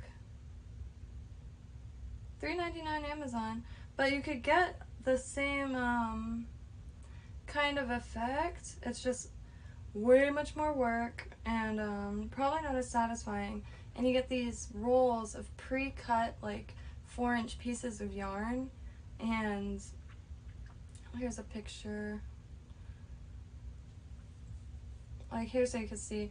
You do that. You use it on not canvas, but like this thick, like net that's really rigid, and you can see it's just like a carpet. It's much more work. I believe what does you do? You put this in. Wait. You put the yarn on it and push it in, and pull it back out and put the like 2 tail. My mom showed me how to do it a long time ago, and it was quite fun to do. I have yet to do it since. I had a huge bag of that yarn too, but I sold it to an art teacher at a local middle school.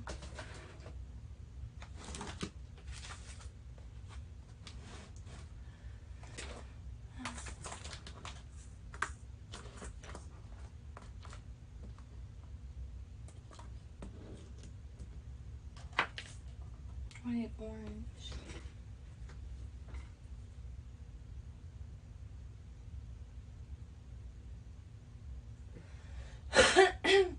I guess this is like good for hurricane season or when the power goes out.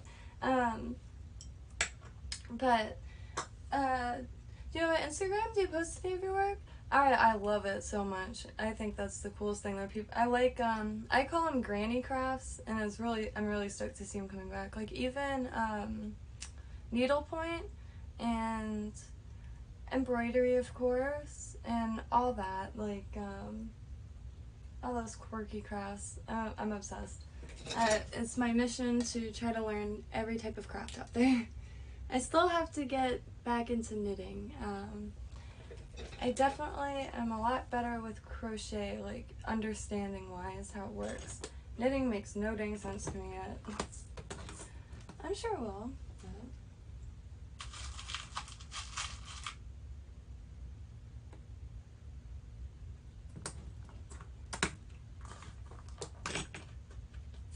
I just want to make 2 of these.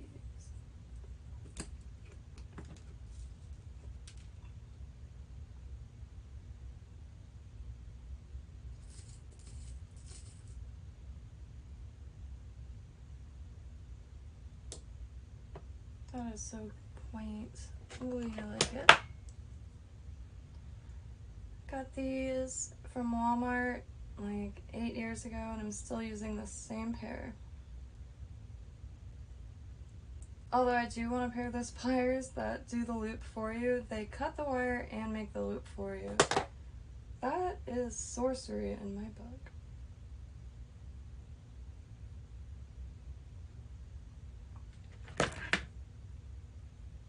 Well, I should ask, what made you get into tufting? And is it called tufting? Rug making? Well, I guess you can make things, not just rugs. I saw somebody made a tuft. I hope the word is tufting, because I'm not going to be able to stop calling it tufting. Tufted vase, anyway.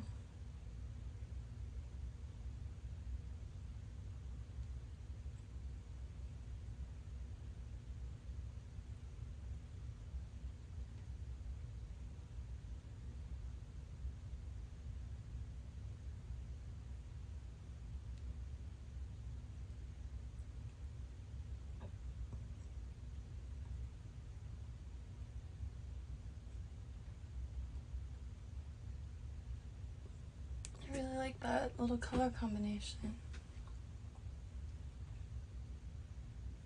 There are 2 types of blues. One's like a really deep indigo, and the other's kind of like a blue violet. And I'll make one more.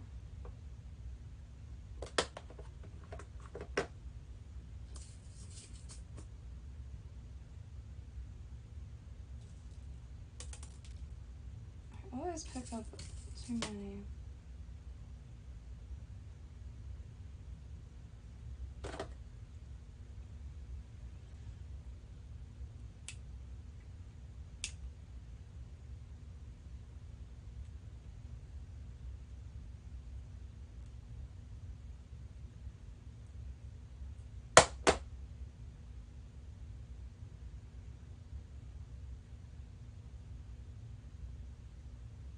Hello, Swiss Miss. Thank you for stopping by. Finally made it on a little earlier than usual. It says stream started 2 minutes ago. That's not right. Been on for a few hours. I have no idea. Time flies.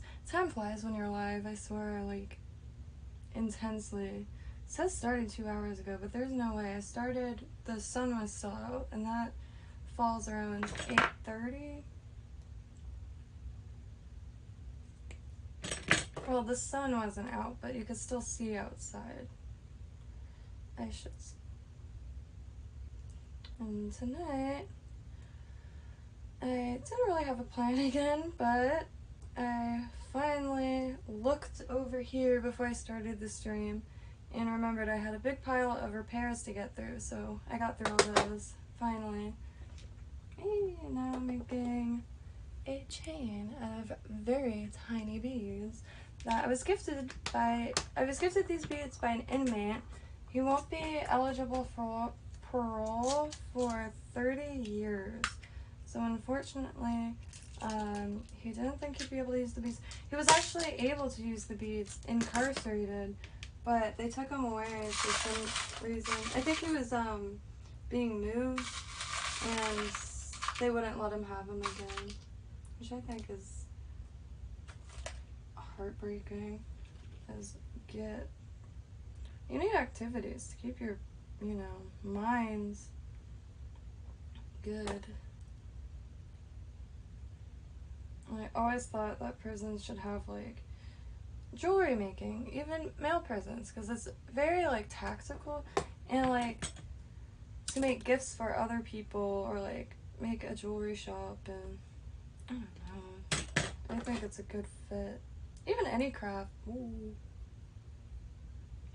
If you bend a wire too close to a glass bead, the bead will break. Ooh. Is that horrible sound of glass scraping on something. Little heart to add to whatever this is going to be. Oh, I will. Let me grab a link. Oh, I could just take it. No, that's not it. Okay, nope.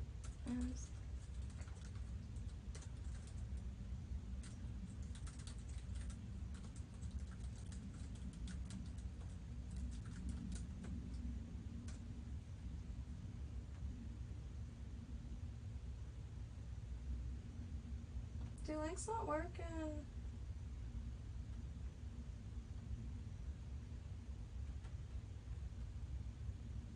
Do links not work in comments? I've been posting links. Oh, they don't work in comments.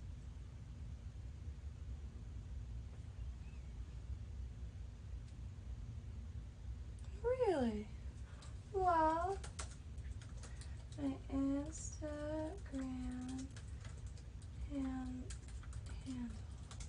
is Good Witch. Don't put too much thought into it. I don't ride on broomsticks, nor do I try to. I just, quite infatuated with folklore, mythology, anthropology, archaeology, herbalism, Ayurveda, chemistry. My homeboy Hermes, alchemy, which is just like chemistry's baby daddy, and it's all like blended together. And for lack of better words, as well as I do own a spiritual goods store, and I enjoy making really meaningful things. I don't make anything in a bad mood, because my customers are extremely spiritual people, and I might be a little cynical, but I have a deep respect for any person's belief, anything that gets them through the day. And if I can make something, because I'm already going to be making stuff, but if I can make things for people that make that easier, I love it. So that's why my shop, it caters to any and all religion, practice, culture, anything. And I'm slowly getting more and more up. There are some things obviously I won't make. I've been asked to make hot foot powder before, but I don't find it to be my place. And even if you don't believe in any of it, it's kind of a courtesy thing at that point. But other things something in a certain color combination that could be used for somebody who works with there's a pantheon of West African tradition called Orishas, and it's just kind of like Christian saints, or Egyptian gods, and every place, every time, every people, whatever their belief structure is based off of, there's a pantheon, and that's just all their gods, goddesses, deities, saints, and stuff like that. And so I will make stuff with certain color combinations, and like people who, like for instance, Ogun is an Orisha of metalwork, and his colors are green and black. So I have green and black stuff available. I don't call it like for Ogun, but anybody who's like, you know what I mean? It's available. It's available. And everything's made in a very chipper mood by somebody who, I don't know, I just have a really deep found respect. Like, I do the whole 9 yards. I like candles, you know, put some incense in the air. The ambiance is just right. I don't know. I really like it. I like making as many mundane things, you know, magical as possible. Because I've always been a cynical person, and I was becoming a problem. And it's very pessimistic and nihilistic, all those good things. And I realized that even, you know, like, just the fact that plants grow and, like, little things like that, the fact that, excluding humans, instincts are a thing, and natural drives, like dung beetles, move their dung balls following Sirius, something that they can't see. I mean, can they? Can they see Sirius? I don't know. They're like all the way down on that ground. I don't know how they can see all that. And yeah, there's whatever you want to call it, a pretty magical place if you ask me. And plants exist. That's all I can say. And I've always been really in love with good luck symbols and botanicas. I grew up going to botanicas growing up in Southeast Florida. I'm like a natural born little anthropologist. I went to Catholic school, yeah, but I started going to the Buddhist temple in 5th grade. My mom didn't care. She was excited that I was exploring and learning. And it was right down the street from my house. And gosh, it was incredible. I still remember it like it was yesterday, walking into their shrine room. Like, legit lotuses floating on water. All the offerings, and it was just insanely pretty. I know that sounds superficial, but I mean, it is a very gorgeous, heavily detailed, like, if you look up, like, Buddhist deities, like, in the art, there's so much symbolism, and you could just stare at it for hours and notice something new. It's, very, just, I'm easily impressed, and impressive things just, like, blow my mind to pieces. I love it all so much. I guess, if you're dragged towards something, or you have, like, an urge, do not let anybody stifle it. I know a lot of people, like, there's this kind of whole PC, like, woke culture. Like, I came up with something the other day that I just thought about because, you know, I am new to YouTube, and I have a lot of, obviously I have a lot of opinions, and I'm not too keen on really sharing them because the internet's a really permanent place, and my opinions change more than I change outfits. So, that being said, I like to listen, and, like, you know, you could be woke, or you could sleep on it, right? Get some extra thought, like, I just, there's no chill. And, like, I grew up in the early 2000s where, like, you know, like, school fights were, like, really commonplace, but that changes to town, to school, to state, to state. Just, like, ruckus type of, like, kids or something, thriving on chaos. And, remember once we were all, us kids, we were all trying to find a sewer we could go down, because anytime you see the sewers on TV and in movies, it's always like these big like underground like catacombs. Florida, I don't know if there's any spots like that. We were finding them, like all the pop manhole covers, and like opening them up, and not really opening them, like taking them off, just peeking. But my friend had a crowbar, and then eventually we got bored. So we put the crowbar back, and then we continued to walk around, because we were at the age where like our parents finally trusted us walking around the block. I guess somebody called the Popos, because they showed up, and we went, like, we already put all this stuff back, so we're leaving the alley to go like back to walk around the block, because we weren't allowed to go far or anything like that. And all of a sudden, 3 cop cars, freeze! We turn around and there's like 6 cops with their shades out, and I kid you not, we were like 11, 12 maybe, and they quickly realized we were a bunch of kids, and of course we were like, white crowbar, because we didn't have it anymore, and they just said they got a call with some people like walking around with weapons or something. And we were little goth kids, like my friend Dylan especially, he was really into The Crow. So this is like his phase of wearing a trench coat everywhere.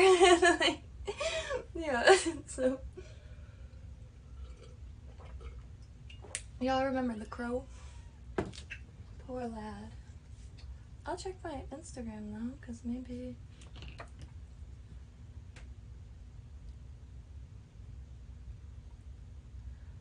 $10.37. Requests. All requests. Okay, what's the name? Sue Bear. You might...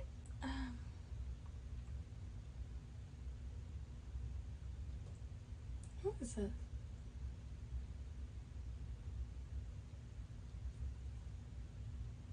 It's Monday! I wonder why today's so crappy. It's just one of those days, and it, like, all day I felt it, like,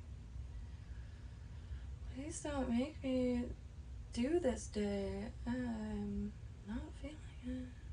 And my pig is acting like a little bitch, and I like being a happy chappy, but bitches be testing me. I'm just kidding. I'm very hard to affect.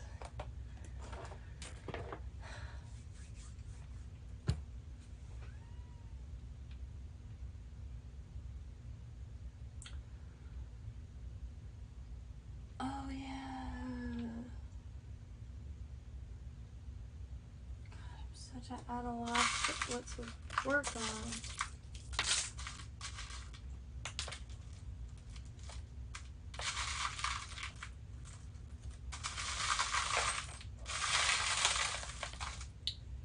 I made such a mistake incorporating all these. This was supposed to be my mobile jewelry making station.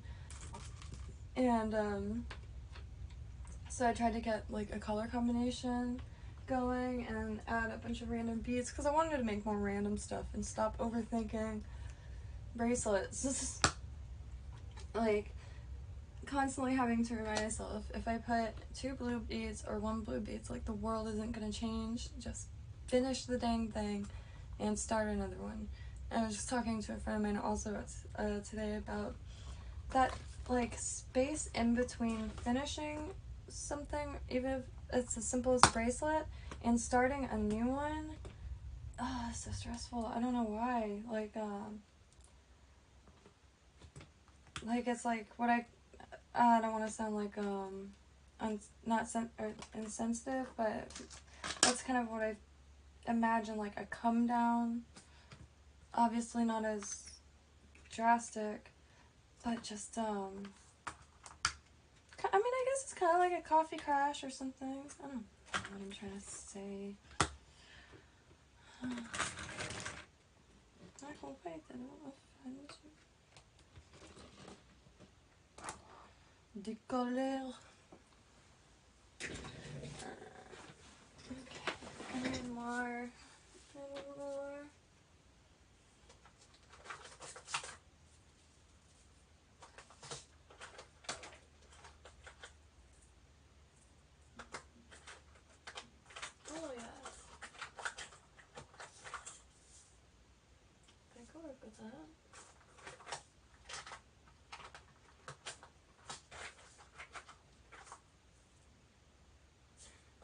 something I really want to try. Okay, so I got these.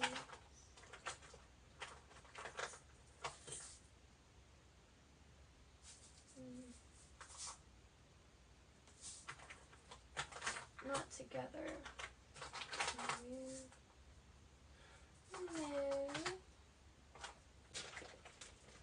Maybe this.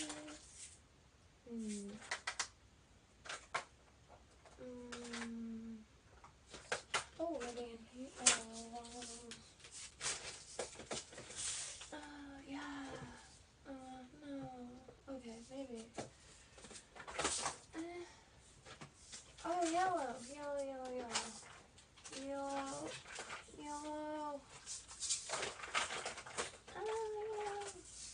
No. Red. Yeah, like an opaque.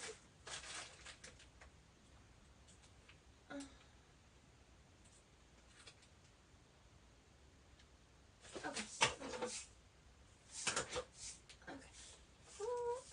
Oh, I need like those crimp things. Shoot, I have no idea where them. Oh, this is why I'm trying to make stations because I have a bad habit of jumping around crafts. Like I'll be crocheting one week and beading the next week, and so I always have to set up spaces to work in. And I have a bad habit of not. When I put things away, it's like I. Okay, it's gonna be good ones. Okay, that's fine. This one and these ones. Okay. So I want to make a bow tie bracelet,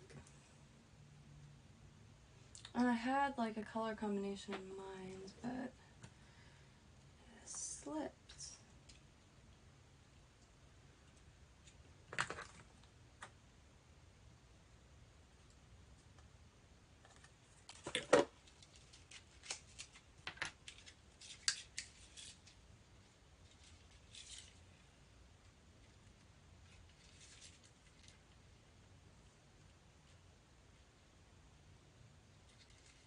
Oh, I just saw that now. Good night, Spizmas. Thank you again for stopping by. Hopefully I'll be streaming the game soon because I have the biggest list of these little. They're witchy themed. I am shame-free dork when it comes to that department. I love it. I don't think it's evil. I should know. I went to Catholic school for 10 years. I have a great respect for it, you know. And the people. Ooh, a star maybe. That'll be the center.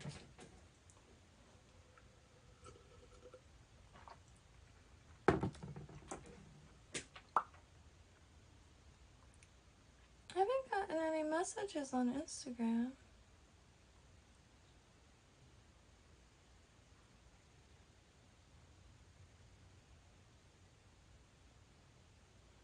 I would, I hate to, like, feel I'm asking for a follower, whatever, but I would follow me on Instagram and then try to message me because all the, other messages get pushed into spam, but for some reason, it's always done this.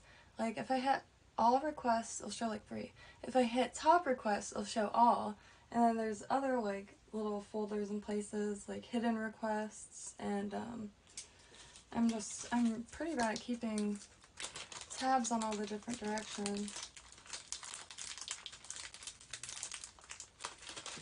Calling out of contacts. So, actually, you know what? I wanted to try. Oh, it dropped. I wanted to try.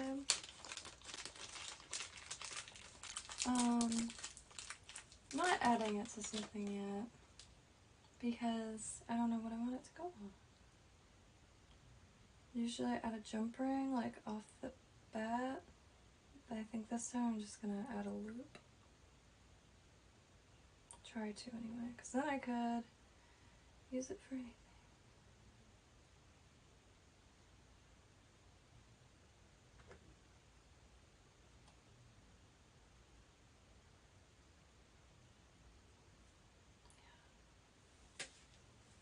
Ow!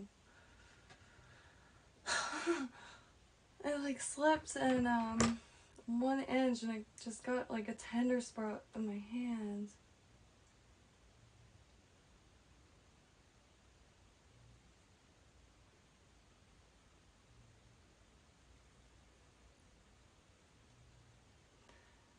For the longest time I never used these, and you see how like violently I'm squeezing this. These are crimp beads, so you don't have to do a knot or anything. For the longest time I didn't trust them, like how can it not slip off? Let's do no. Okay.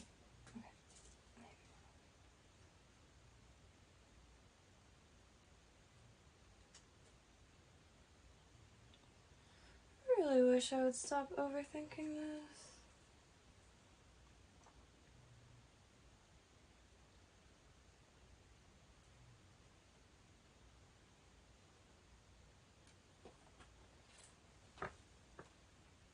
Have some. This is gonna be a gold tone. I hope I just didn't flash y'all. I'm a pretty self-aware person, but nobody's 100% self-aware. And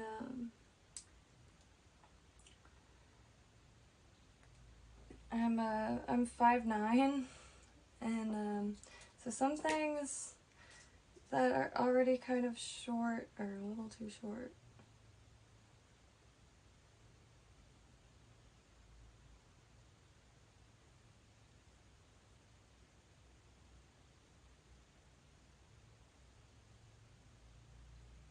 Okay. Hello, Mr. Self-Destruction. I made it slightly early today.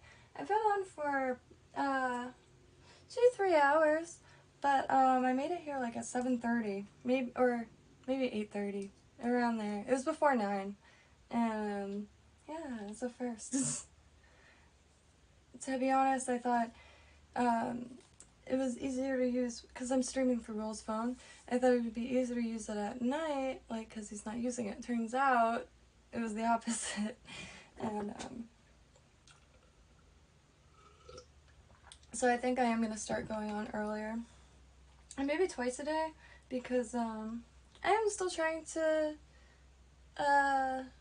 keep like every stream, like not a ton of like visitors or like I mean watchers, but a lot of people stop by, and so I think the going on every day is kind of, well, not kind of helping, it's definitely helping. And also keeps me going in here. And the silence is getting to me though. Silence is truly deafening.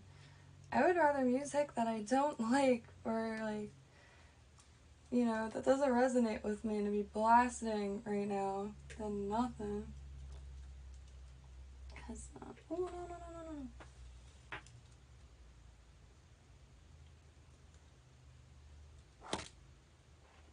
Like I was thinking,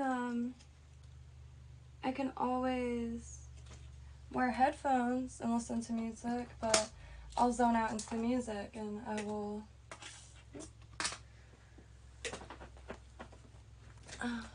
probably become very quiet. And I'm using the beads that I was gifted from an inmate. I don't know why I'm so excited about it. It's just, I love supplies with stories. I don't like just going on Amazon. I know that's what a lot of people do, but like there's so many different spots you could get supplies, like church sales, OfferUp, just asking your local Facebook groups. Like, I want to get into crafting, but I can't really like afford to be buying a bunch of stuff I don't know what to do with yet. Does anybody have some scraps guarantee you, you got some crappy people in your neighborhood that's like, yes, you're answering my prayers right now. Can I teach you things? This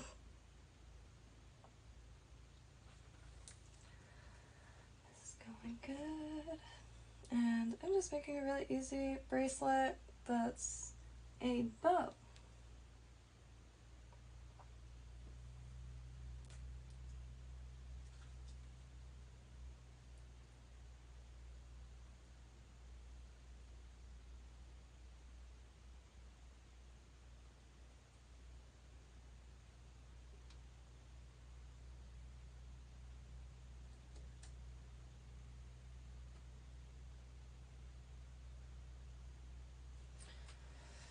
I don't know.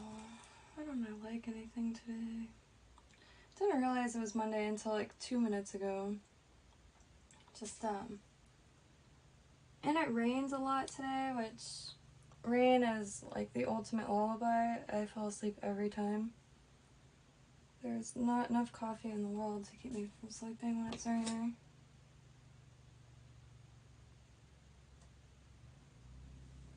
And here in Florida, it's wet season, which is just summertime.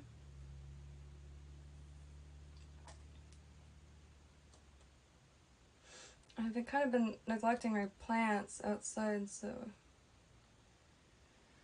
I really like when it rains. Oh my gosh, it's really difficult hand watering. Don't have irrigation yet. And just been managing with hand watering for so long that it's not the biggest issue. Free exercise. It's just a little tedious. I like tedious, but tedious plus the Florida heat. Like, walk to the mailbox and back and you're drenched. Like, baptized.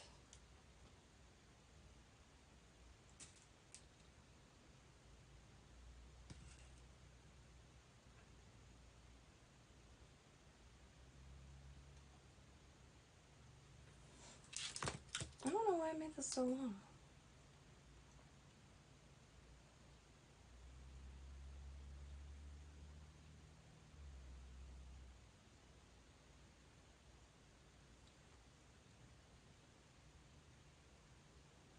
I keep the tail on it and then I put them in through each individual bead because it makes it just a little more sturdy feeling. Oh, it's very... Oh, I missed a bead.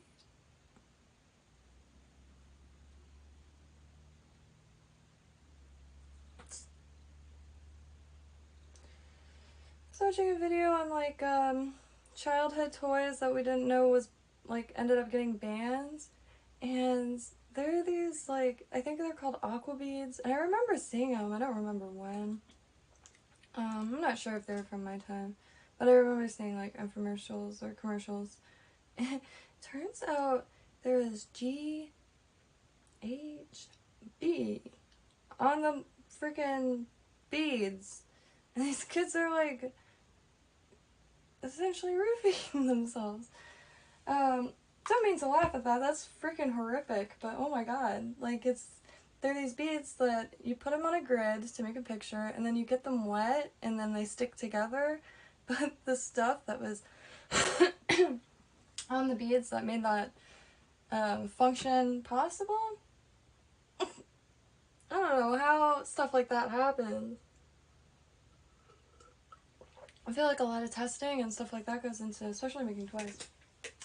Two things. I have to run to the bathroom real quick because this, and also refill it because I'm in the freaking car when it comes to coffee.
also want more fruit punch.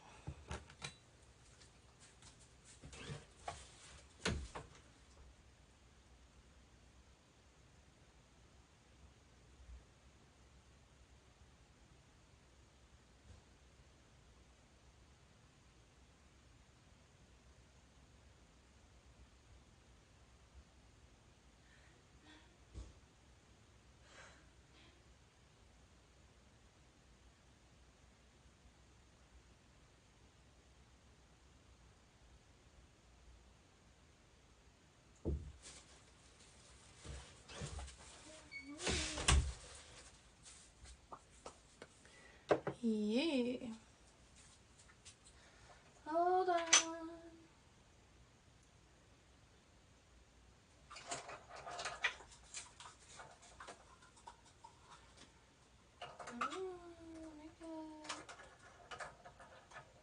Oops. No! Don't break, don't break, don't break, don't break. Oh. Okay. What is this? This is not. I can Swiss cheese. Hello. 1, 2, 3. Ah! I don't have an incense burner in here, and I can't find any of my blank ones. It's so quiet in here. So the incense, I feel like it helps. So it has like, my brain has something to focus on that's just not silence. It gets to me.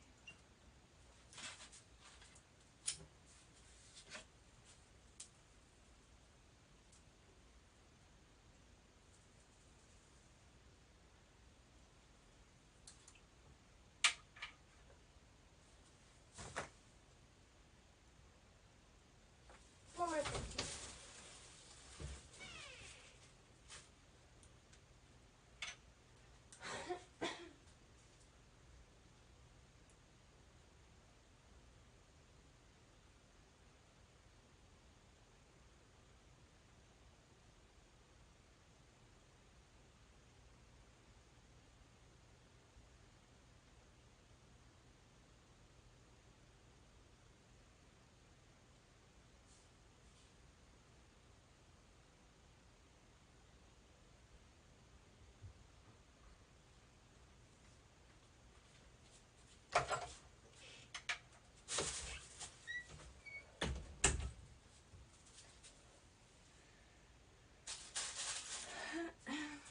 To make a love. Still can't believe I repaired these things. I've been dying to wear. Oh, hello, Mr. Caucasian Sasquatch. Finally got on a little early today and looked in this direction and remembered I had a bunch of clothes to repair and got them all done.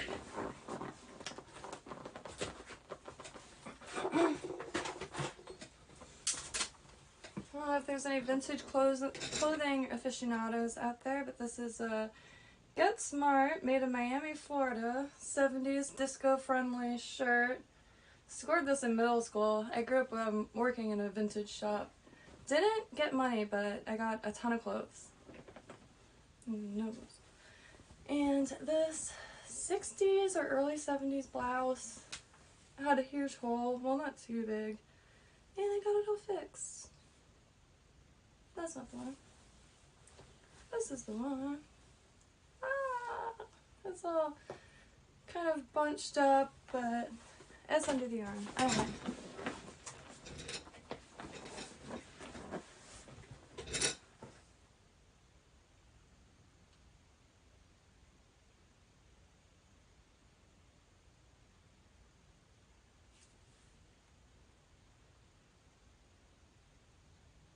Aqua dots. Maybe that's. Let me look it up.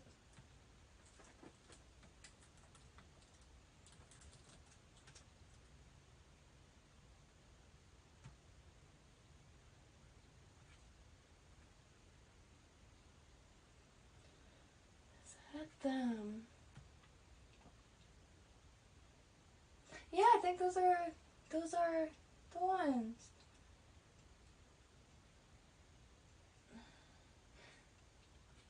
Because there's these... I think these are the ones that got the recall. Oh wait, I just saw that. Saw something. Where did I just see recall? Oh, recall. I think those are them. Oh. Oh no. These ones had something that could lead to COMA and Sézures. Ooh. I cannot believe children's toys. I feel like there's so much testing and stuff like that that goes into them. Like, I don't understand. And I get at some point when like toys, like, what is it called when something manufactures a ton of something, like factory made toy? I don't know, but like the what's it called? Well, the chemistry kits. I still want one. I'm looking for one. In the 60s, they had those chemistry kits, like My Little Chemist or something like that, and I want one so bad. It has so many elements. It comes with like so much like legit stuff that you know, could be a little bit more careful than a child in the 60s, and it could be quite fun. Like, I was watching this one video on how to make colored lightning, and I put different components in bottles, and you like electrode it up. I made these. I don't have the batteries. Maybe I do. Maybe I have one. Probably not. 4 or 5 isn't my forte. I made this bottle, and you put, you know those coin batteries for like watches and stuff? See the two things? This is light. And it fit perfectly. I found this in Will's like electronic stuff, and I was like, can I have this? And it fits perfectly in a bottle. So I bent those like that so it holds a coin, not by itself, but I made it for my mom, and she instantly dropped it. And see, it was supposed to be like this mermaid jar. I took all the stuff out of it to put on other things, and this shell was on both sides. I thought I had this side. Yeah, I did. Yeah, there's the other side. I just made it with clay, like really cheap clay too. And see how it's open? So you put the battery in there and you push it and it stays, and it lights up, and it's like a really pretty green. I thought I had a battery.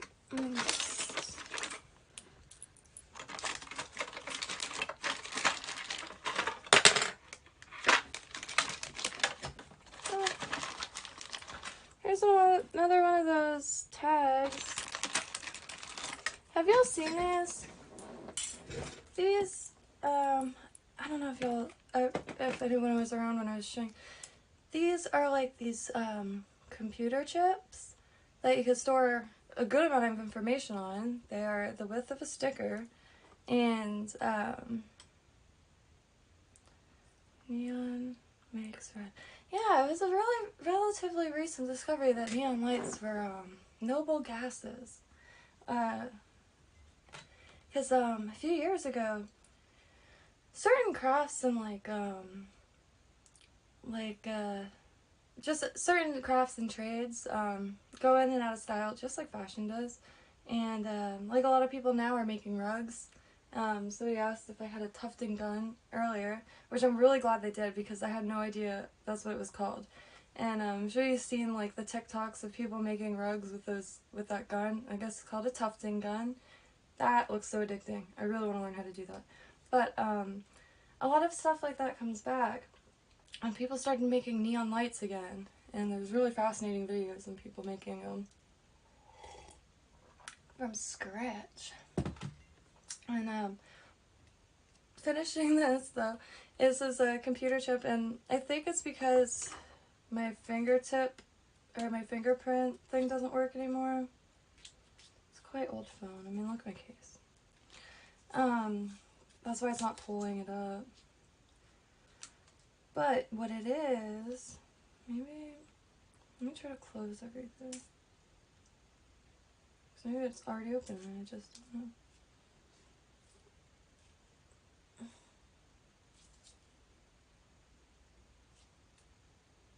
Yeah, no, it doesn't work. I guess that's what I was. Maybe.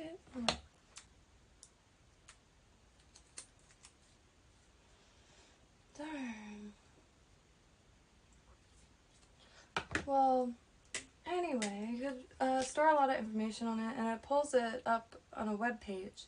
And so, what we use them for is to tag certain plants, and then could put when they've been fertilized and fed and pruned, or when last flowering season was and stuff like that, and pictures from last flowering season. You could have pictures, links, anything you want. And I use these things and I put them, you know, with clear tape so water doesn't affect them. And they're brilliant. Whoa. And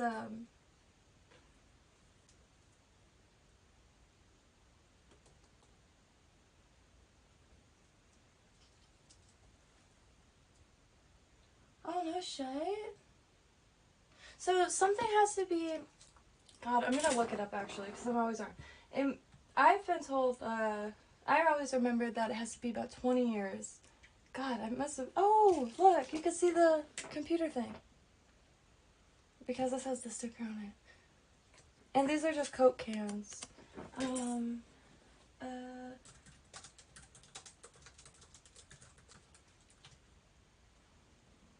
Okay. 40 years old? Then how is 90s considered vintage? I was told it was 20 years old, and like, you know, I grew up working in a vintage store, and that's what I always heard. And then antique is 100 years old. And, but this is saying most antique dealers consider an item to be vintage for 40 years.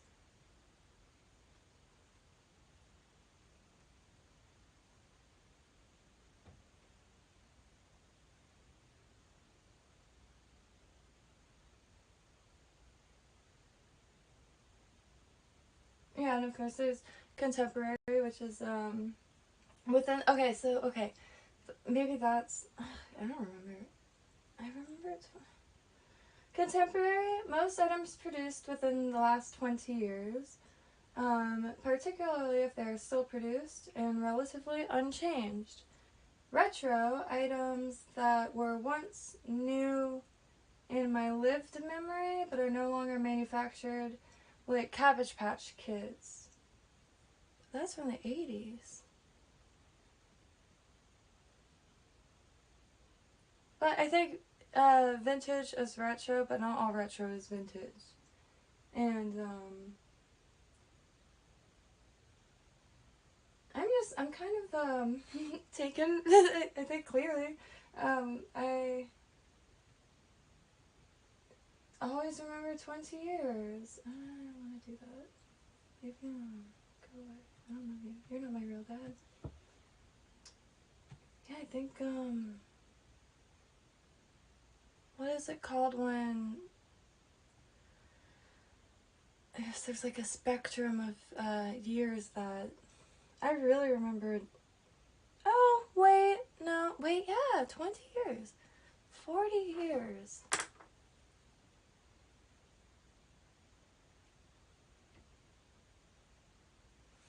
I've considered 90s vintage for so long, but maybe it is. It's just retro.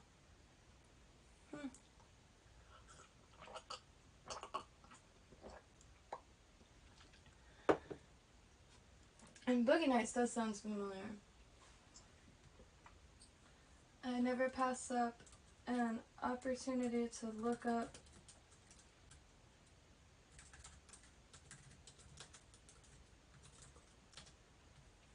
I think one of my favorite vintage t-shirts I've ever found, I have a 1975 Friday the 13th shirt.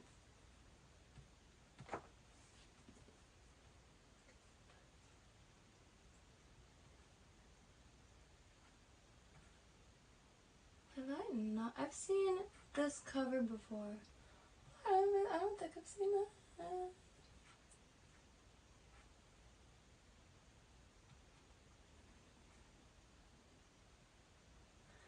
I hear Boogie Nights all the time, and it always just reminds me of like that one song Aqua Boogie Baby by Parliament Funkadelic and Casey and the Sunshine Band, because they have so many songs on the subject.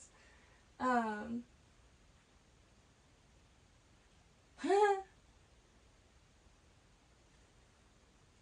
always wondered, like, because they have this chocolate covered espresso beans, like, how would they make it kind of crunchier? Because I've tried to, like, bite into a coffee bean, and it wasn't the same at all. And I used to be really into those. Anything caffeinated is... They're like a yerba mate.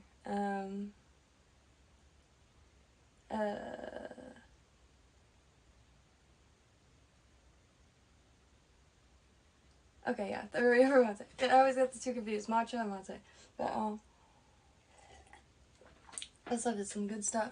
Highly caffeinated, no crash, very refreshing. You don't have to put any sweetener in it. It's such a mild tea. And really effective. Yeah. Coke can. And Sharpie. Sharpie works really well on Coke cans. My nails are gross because I was doing plant stuff today.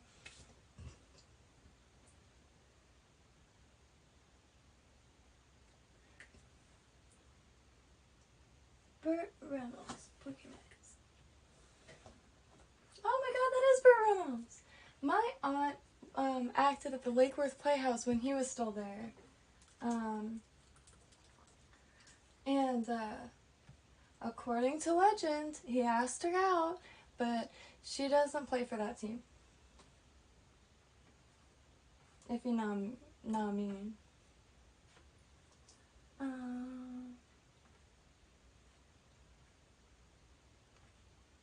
Is Burt Reynolds still alive? Oh, t-shirt.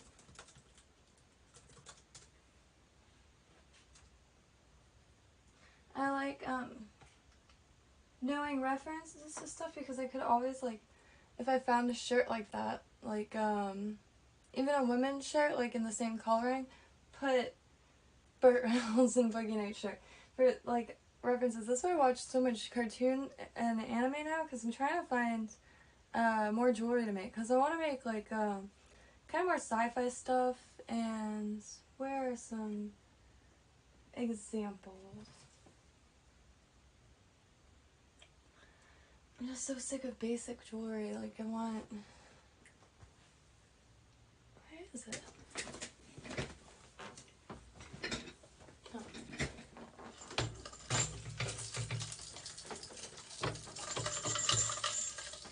Chaos.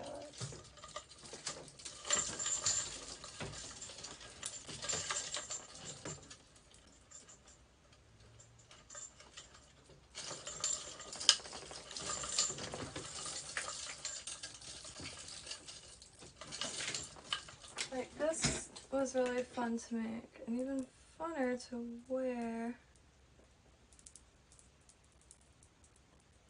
This is 1960s chain from my godmother's girlfriends. Everybody has like a little niche of broken jewelry, and I got theirs. And since she is 82, the stuff in it was quite old and quite magnificent. And these are these big old seeds that I got when I was a kid, because like I often say, when I was a kid I was obsessed with Tomb Raider. Like, not a healthy amount. Like, I only wanted to drink Lucozade because that was Laura Croft's favorite drink. And this is before the movies came out. This is purely based off of PS1 Tomb Raider games. And so anytime my dad was irrigation man, let me get back up here. He did sprinklers. And that was badass. No, that's the kind of stuff I like. Objects with stories. Cause I don't know. I think such a desensitized, like, sterile, like, society right now. Just like, I mean, I shop on Amazon too. I'm not, but I don't know. Like, I scroll through Instagram and, like, there could be, like, 10 people with the same exact dress on and from the same place. Shane or Shine. Um, uh, and you know that shit is, like, flammable. Those clothes are flammable. And they're really good for the winter, though. Because, like, and I'll buy me some used Shine. But I have no interest in getting new stuff. And, like, when you do get stuff like that, you open the bag and it smells so toxic because it's all those retardants and stuff like that. So, like, it doesn't get mildew, insects, fuego, and it's a horrifying experience every time. And it's just sterile. Like, I met so many people, like, oh, I can never wear something, like, that's used, or, like, the owner's probably dead or something. I don't know. It wasn't waste. And, often way better quality. Like, I like 90s denim above all. Like, late 80s, early 90s, well, late 80s to late 90s denim is the best. It's the best fitting. It's, like, so sturdy. You're not gonna rip it. Like, unless you wear them every day and start to degrade, like, the, kind of sensitive areas.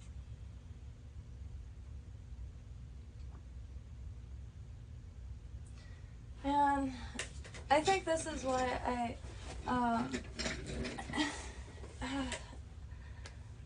don't know how to say it, without sounding like, I don't know a lot of people my own age. I pretty much solely talk to older people, and it's because they lived in a different world. It might as well be a different planet, but, like, a better one. And I just, like, so many times I comment on things because it's, like, a bunch of Gen Z, like, kids and millennials just, like, shiting on boomers. It's like, have y'all ever tried to ask them, like, what music that they were really into or what they remember, like, coming out? Like, that isn't, like, something that everybody remembers or knows already. It's astounding. And not only that, it's just, like, gosh, it's a very, very superficial bunch in my age group. I used to try to go out and meet people my own age and, like, go to shows and all that, but Lord have mercy, what in God's green ocean? I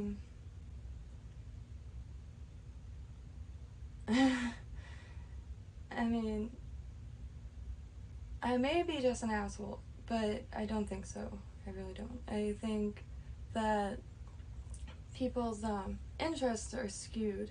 Like,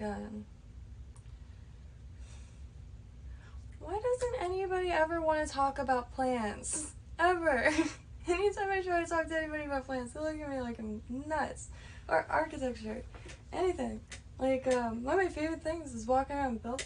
I need to put the computer back up here, because I'll just stare and...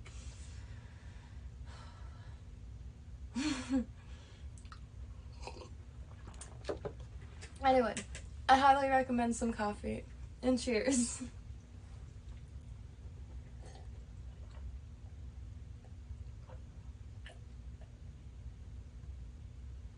I remember Normal. What was that about again?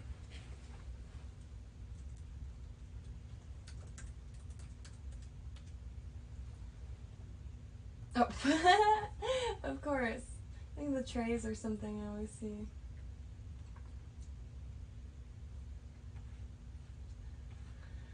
I still think it's wild how, just normal it is now. Like, and other things too. Gosh, like, every other ad I get is, like, for ketamine, for, therapeutic reasons, and psychological reasons, which is just astounding to me. One of my favorite movies growing up was Party Monster, about the club kids of New York, and James St. James and Michael Alec, and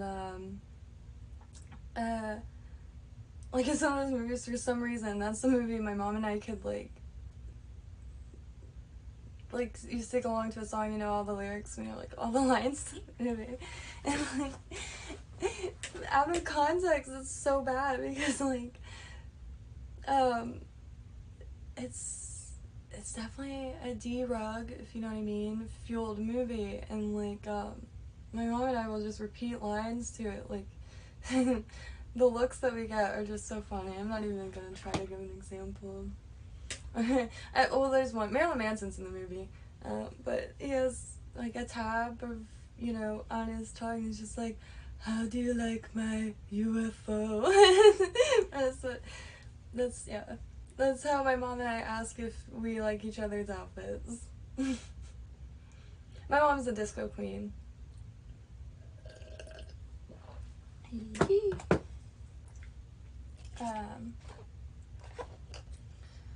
Yeah.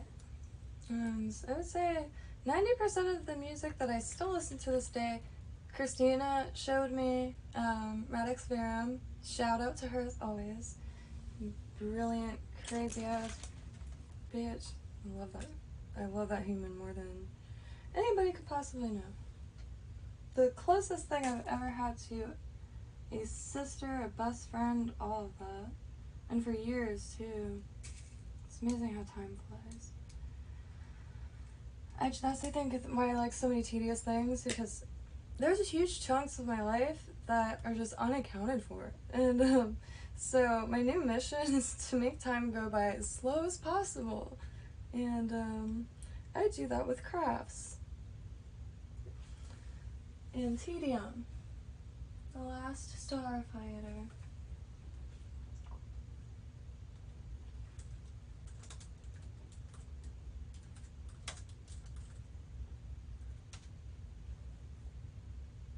Oh, that looks sweet.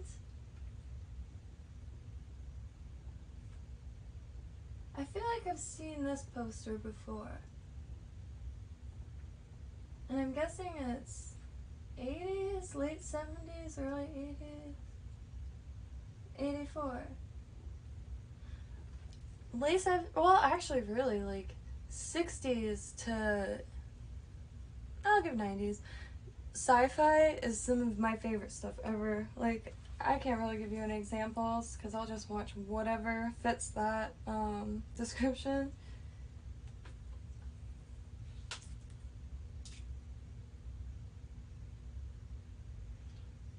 Oh, please don't say stuff like that. I believe things so. Oh wait, no wait. I shouldn't have said anything yet. Oh god, I'm about to give my IQ level away. Okay, never mind. I don't know what to believe. Yeah, I know a lot about other cultures and like ancient stuff. Me and American history, for some reason, like even American geography, like I don't know if y'all were here for this big like confession. For the longest time, and I'm talking way too recent, I thought Puerto Rico was by California. And like I could tell you where Lithuania is, and like exactly where you know other places, but I don't know. When I was a kid, like just so desperate for culture and like art dripping in details, and I found that in other places. Like I said, I started going to the Buddhist temple in 5th grade, and I think my focus has just been on other places. But I'm starting to get really into American history, especially Florida history. Huge regret not getting into it like before, because Florida has some really cool stuff. Like Zora Neale Hurston is buried here. She's my favorite author ever, and besides Robert Super, and yeah. But I want to go treasure hunting. There's this mine in Fort Drum, Florida. I forgot what the mine is called, but you can find calcite crystals there, and they grow out of fossils, and that's one of the only places in the world you can find fossils with crystals, like real crystal points coming out of it.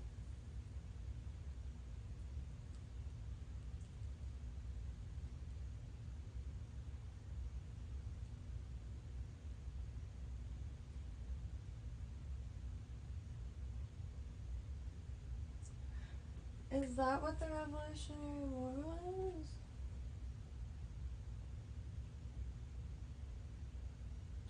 Oh, wow.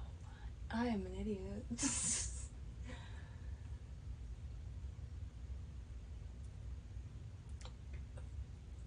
That's like the 4th of July thing. Oh wait, no. Yeah. Oh god. That's embarrassing. Oh wow. For the future.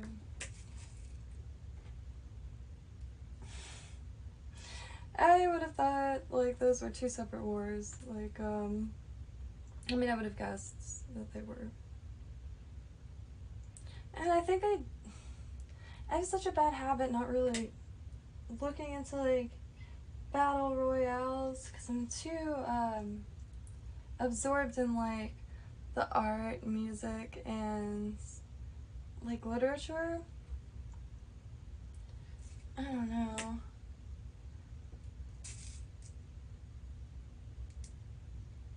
But I'm kind of getting into it. I've been watching like war strategy videos on YouTube. Like, I don't know. Some people are just interested in some things. And like things I had no interest 5 years ago, I'm completely obsessed with now. So I know I'll have an American history phase.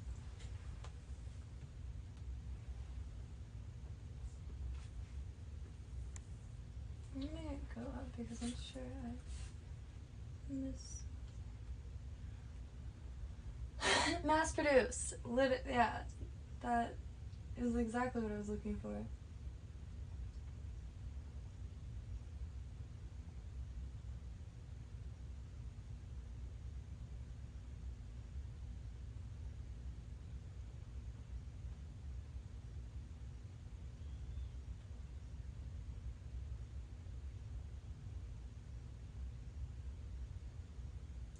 Dodos of dead air.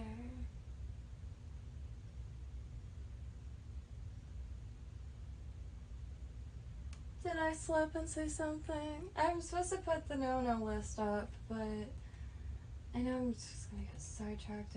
So I just pretend that I'm talking to my godmother who doesn't like naughty words, and it's gone a little better this time. And yeah, it's a fine line, and I don't know, I think it would help if I had just a tad bit more self-awareness. But in reality, I'm sitting silently in the room I'm in 24/7. So not much has changed here, it's just permanently being burned into the ether. The Akashic record of our time.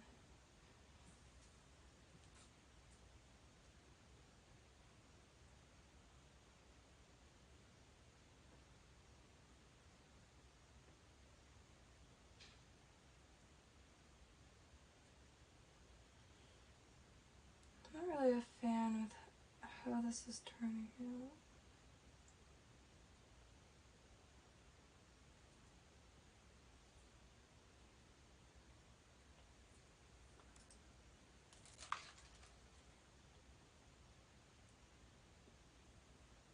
I don't know why I don't think about this stuff, because obviously there had to have been a French and Indian War, because like the French were here. They left a bunch of buildings to prove it.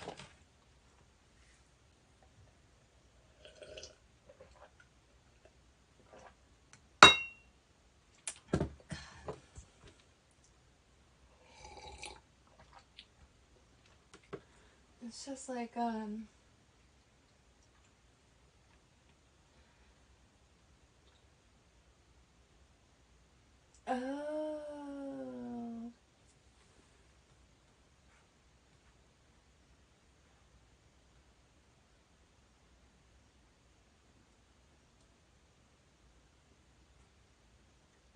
Can you get age restricted for silence? Is it because it could be like something happening instead of like active discussion or at least action? I need to make a intermission thing. I don't know how to do that.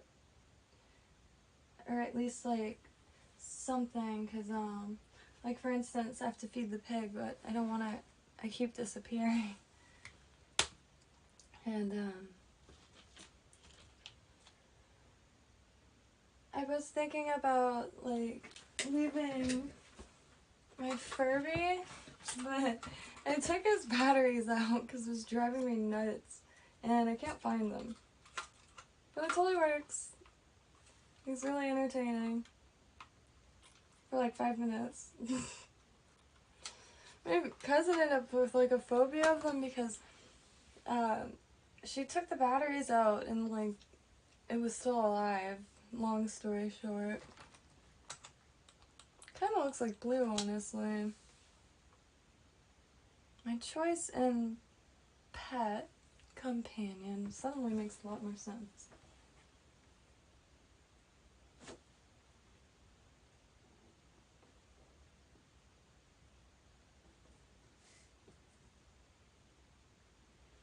Sometimes I forget conservative is like a political thing too. Cause yeah. Cause I think of conservative like you know, I button my button all the way to the top so the top taws aren't out, or I don't wear yoga pants to the supermarket. That's like conservative to me, but it's because I've avoided politics my whole life. I used to watch a lot of like Bush videos and Tim Geithner videos, but that was strictly entertainment. And like it was a thing in the early 2000s. Every other day it seems Tim Geithner was freaking out in a courtroom, and it was really entertaining. It was like in middle school. It's like between that and Paris Hilton and The Simple Life.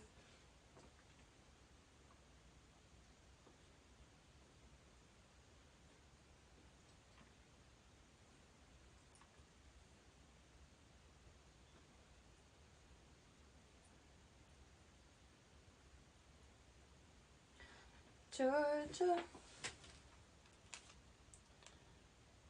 Trying to get my mom to go up to Georgia because my godmother is like 80 something, and she's still very active, but I don't regret that. My family pretty much consisted of my mom and my grandparents, so when they passed away, the whole family just disappeared. There's some porcupine quills.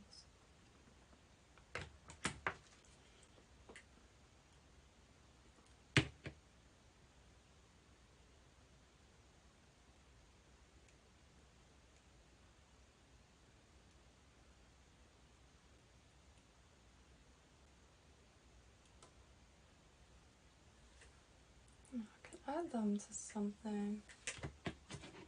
When I don't have a design, I usually make a lot of random components and then just put them together. It's very simple object math. And ironically, the hardest thing for me to make is like random stuff that doesn't match. Because usually that's the stuff I end up liking the most. But it's really hard to do things at a random. Unless you just like do it with your eyes closed, but I fixate on the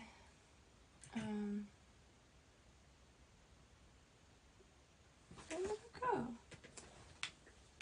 Oh, outcome.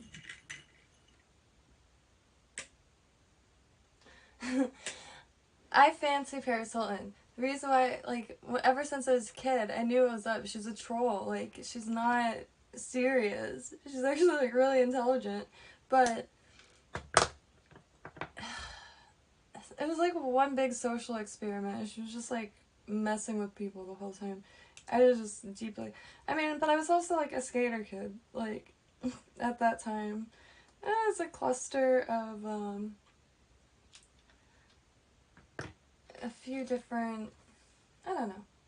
I think that's why I say I go through so many phases, but it's really that I just don't really follow phases, if that makes sense. Because I'll watch anything. Like, if there's something that I'm, like, sensing in it. Like, I don't like a lot of TV. I don't like TV shows or anything like that. And reality shows just creep me out. Like, regular people are really bad actors. Like, so it makes it that much more just like, I mean, I get that it's entertaining.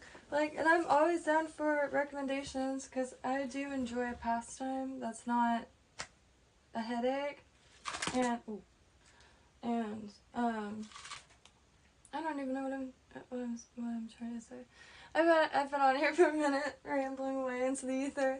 I think I got on here like at 8 o'clock or something. I wish I could tell. I don't know how to. 3 hours ago, apparently. It just doesn't sound right.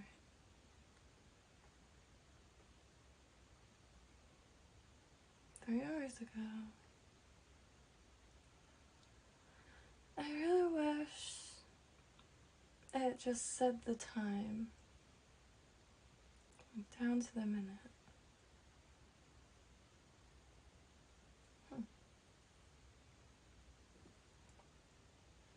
So that's what I have so far. I didn't want to do a repeating pattern, and of course I ended up doing that. Now I kind of want to give up on it.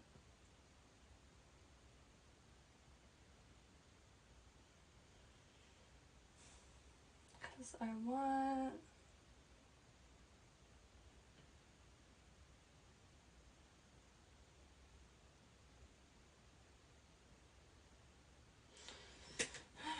just keep doing it.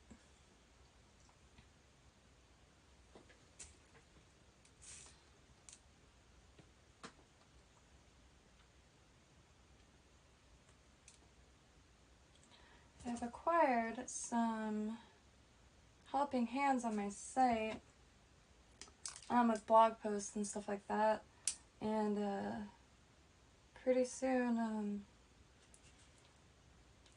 I don't know if it would be considered drop shipping, but I have to make her a bunch of stuff, so she lives way closer to a post office, and I actually do not drive. I have a few hours in my pilot log for private pilot, small engine, but I can't drive a car. I mean, legally I can't. Like, I can drive. I'm capable of driving, I just don't have a license. I grew up in a pretty small town that was all connected to a bus line. I don't know, I just never saw the need for it.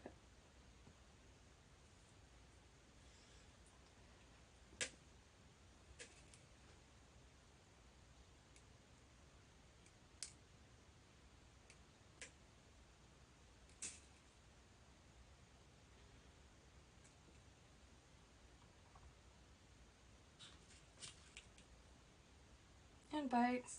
I always used road bikes. And you can go pretty fast on a road bike, like...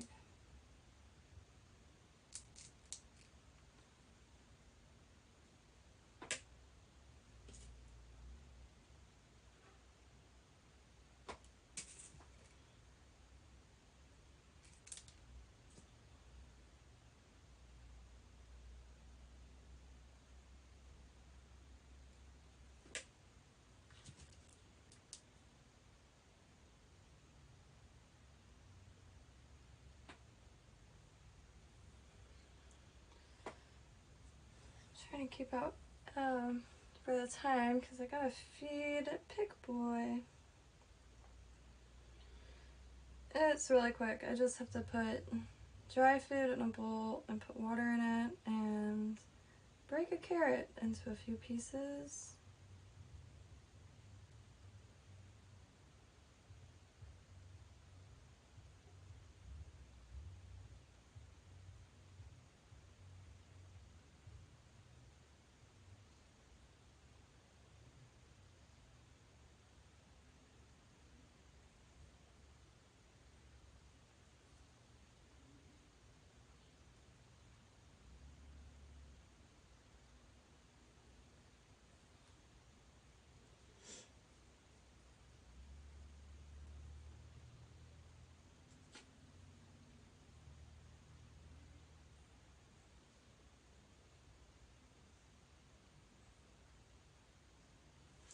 I used outside the pink. And now this is what I've been wanting to try. It's gonna be like a bow, but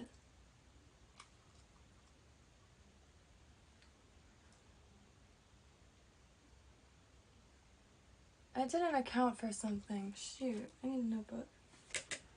Where'd it go?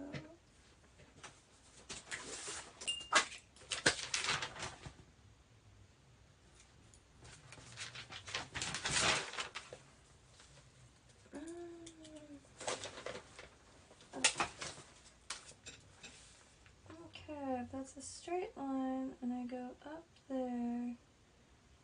Oh. Then through there again. Oh, okay. Because I forgot there was, like the two flat parts. So, so I'm stringing the beads going this way, and then there's going to be a bead here that I go and then out again, and then make a loop to go through the bead again going this way, and then keep that like that, and then like that, and then back out and around because it's a bracelet. And this will have like 3 things.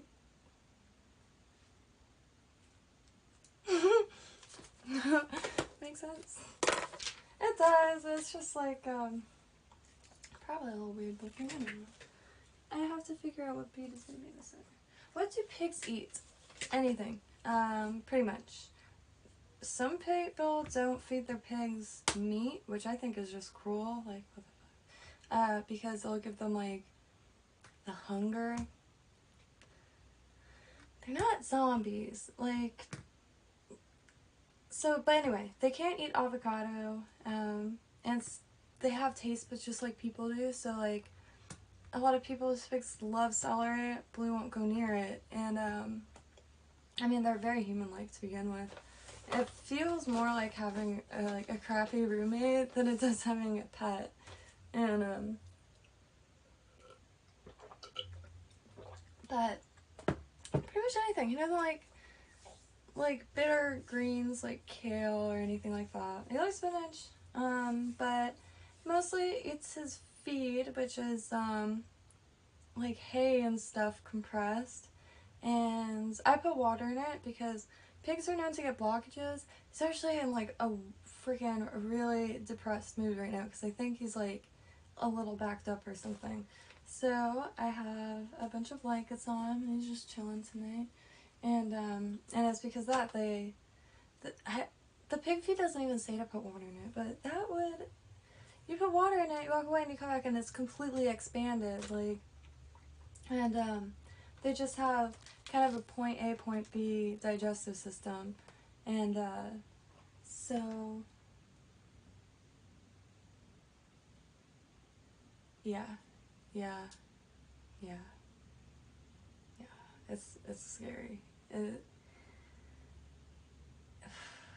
Like carrots, like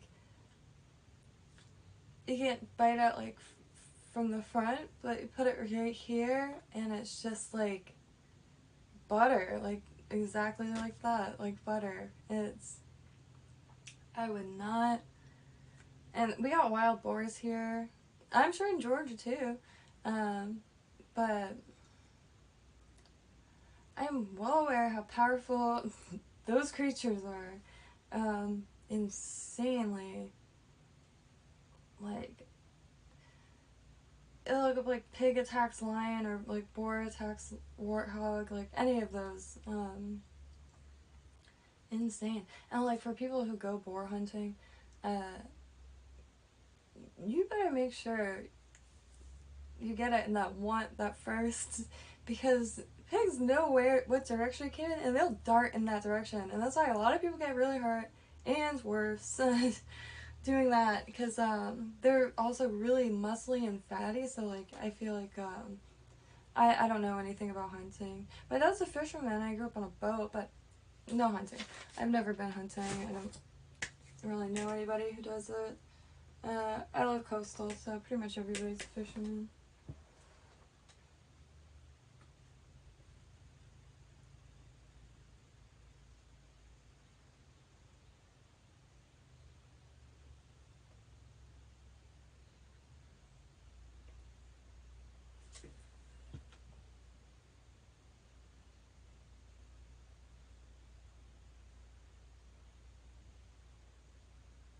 Jesus. I always thought a really good horror film would be When Pigs Fly, and it's like pigs that fly, because that would be the apocalypse right there. Because, like, they're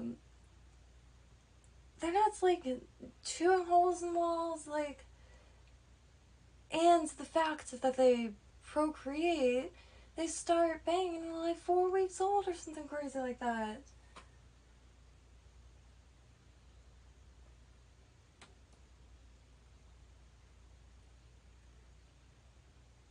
And, like, I mean, the first thing I've ever heard about was pigs was, like, mafia related. Like, that's how they deal with, certain situations. Which, oh my god. Oh god. I didn't want to have that memory again. When this whole, like, spam Demi Mordic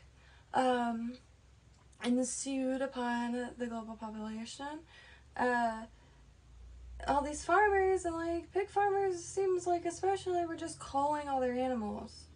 And, like, somebody in the US video recorded a pig factory and the people doing it. Obviously, I don't recommend anybody watch it, but I'm just still really pissed about it. They steamed them. The whole factory, they shut all the windows and stuff and steamed them. And it took hours, and the screams were like, you know how people, like, have near-death experiences? I didn't mean to say it like that, like, near-death experience. No, I didn't mean to say it like that. It's a very real thing, and it's a very fascinating thing, and a very scary thing.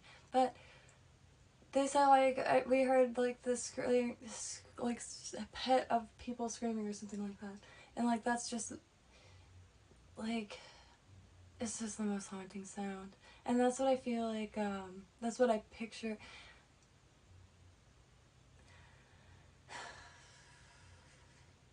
It takes a real, like, I don't know, like, shit was haunting. Bastards. I mean, like, corporate firms or whatever you call them are already, like, pigs themselves. Well, not really. Pigs are highly intelligent and beautiful and adorable in every way, and also terrifying. But like, there's this one farm. I think it's the, oh, I just said the name, something Ham.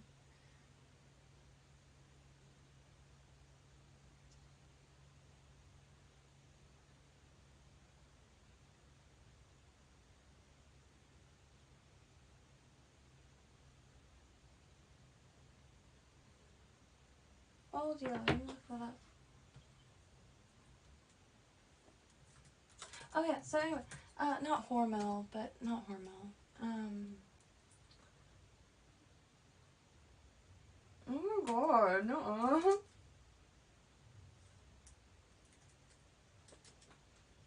So I typed old E.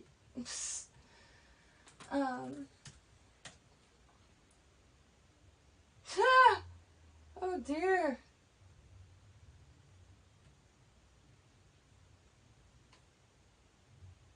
That's hysterical. I don't remember that. They're so cute. They're so demonic looking. Like, sometimes.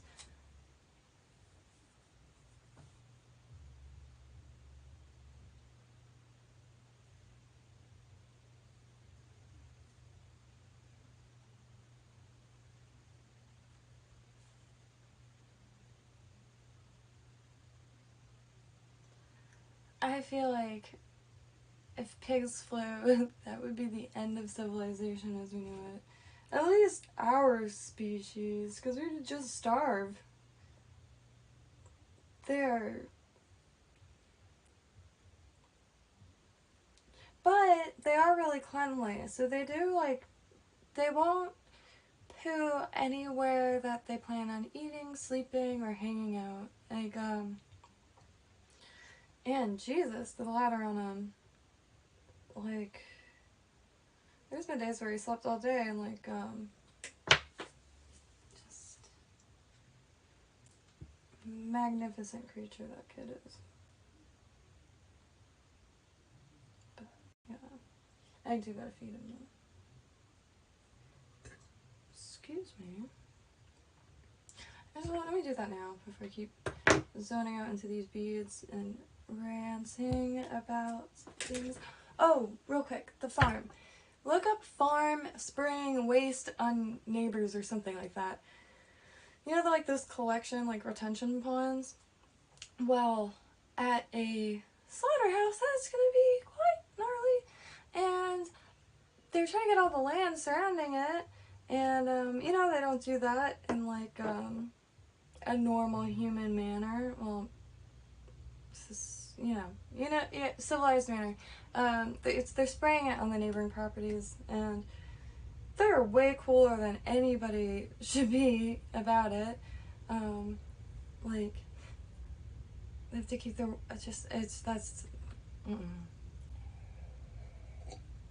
that is intensely gnarly. I'm gonna feed Pig though. I'll let Pig talk.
took advantage of it being earlier than I am usually going and get some website stuff done and some actual blog posts rather than I don't know. I want to start on the Pantheon of plants and traditional uses worldwide. Just about every plant you could think of, like their name has history, and like mugwort and wormwood are both artemisia plants, and they're both like tied to the Artemis story, and stuff like that. And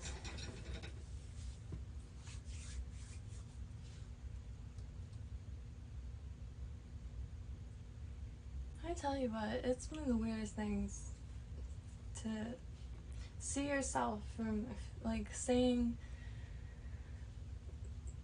from a few seconds ago.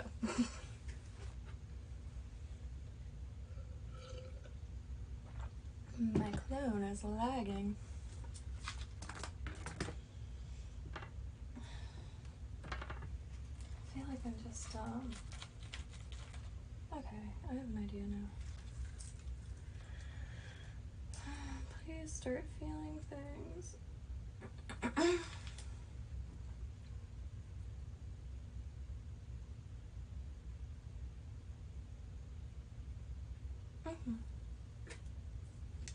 Alright, maybe I'll finish this rip, which will... Time flies when you're having this much fun.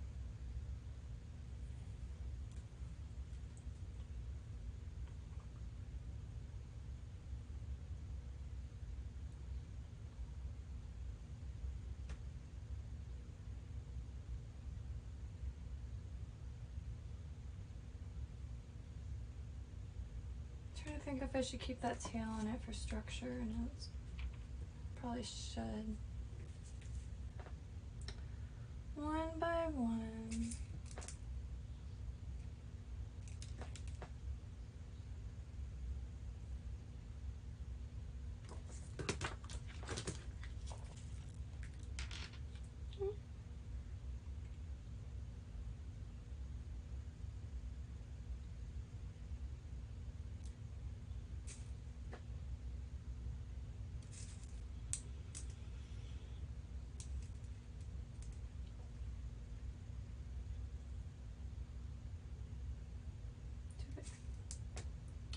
These are check beads, and they're all like, they look like the same size. Until you look a little closer, and they're all quite different. But that does come in handy, because sometimes you need just a tiny one so both sides are even. And these come in handy, like look at all the bright colors. Can you see these? Oh yeah. Comes in handy even making your own fishing lures. A lot of stuff.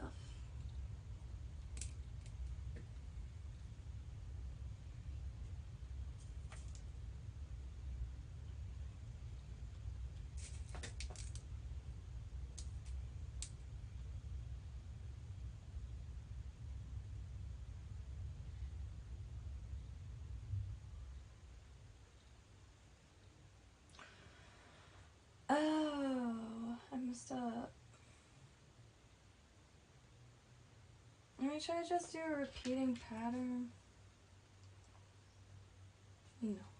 Yeah.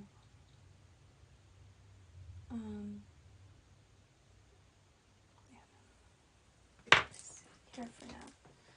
Maybe just red. Maybe just pink.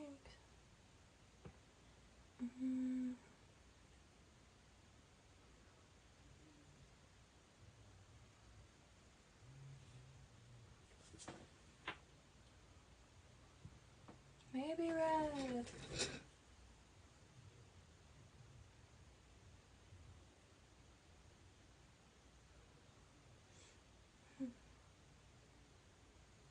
Okay, fine. Pink it is. just because there's a lot here. These are really full. I'm trying to avoid getting beads everywhere because I really like this color.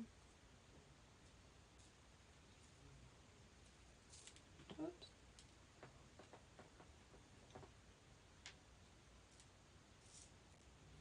I should just put a needle on this so I can pick things up easier, but oh, I'm gonna do it like this.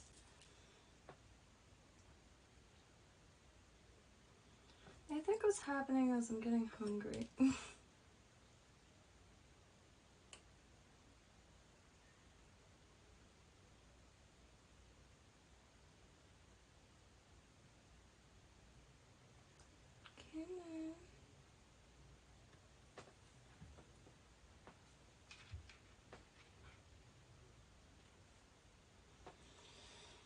I don't like it. I'm gonna come back to that one. I'm gonna eat and all that and do some typing. Ooh.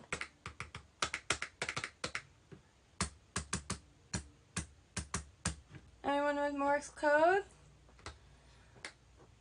And if you do,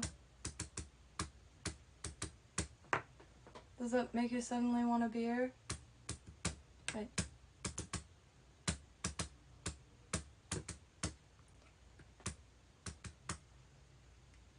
Yeah.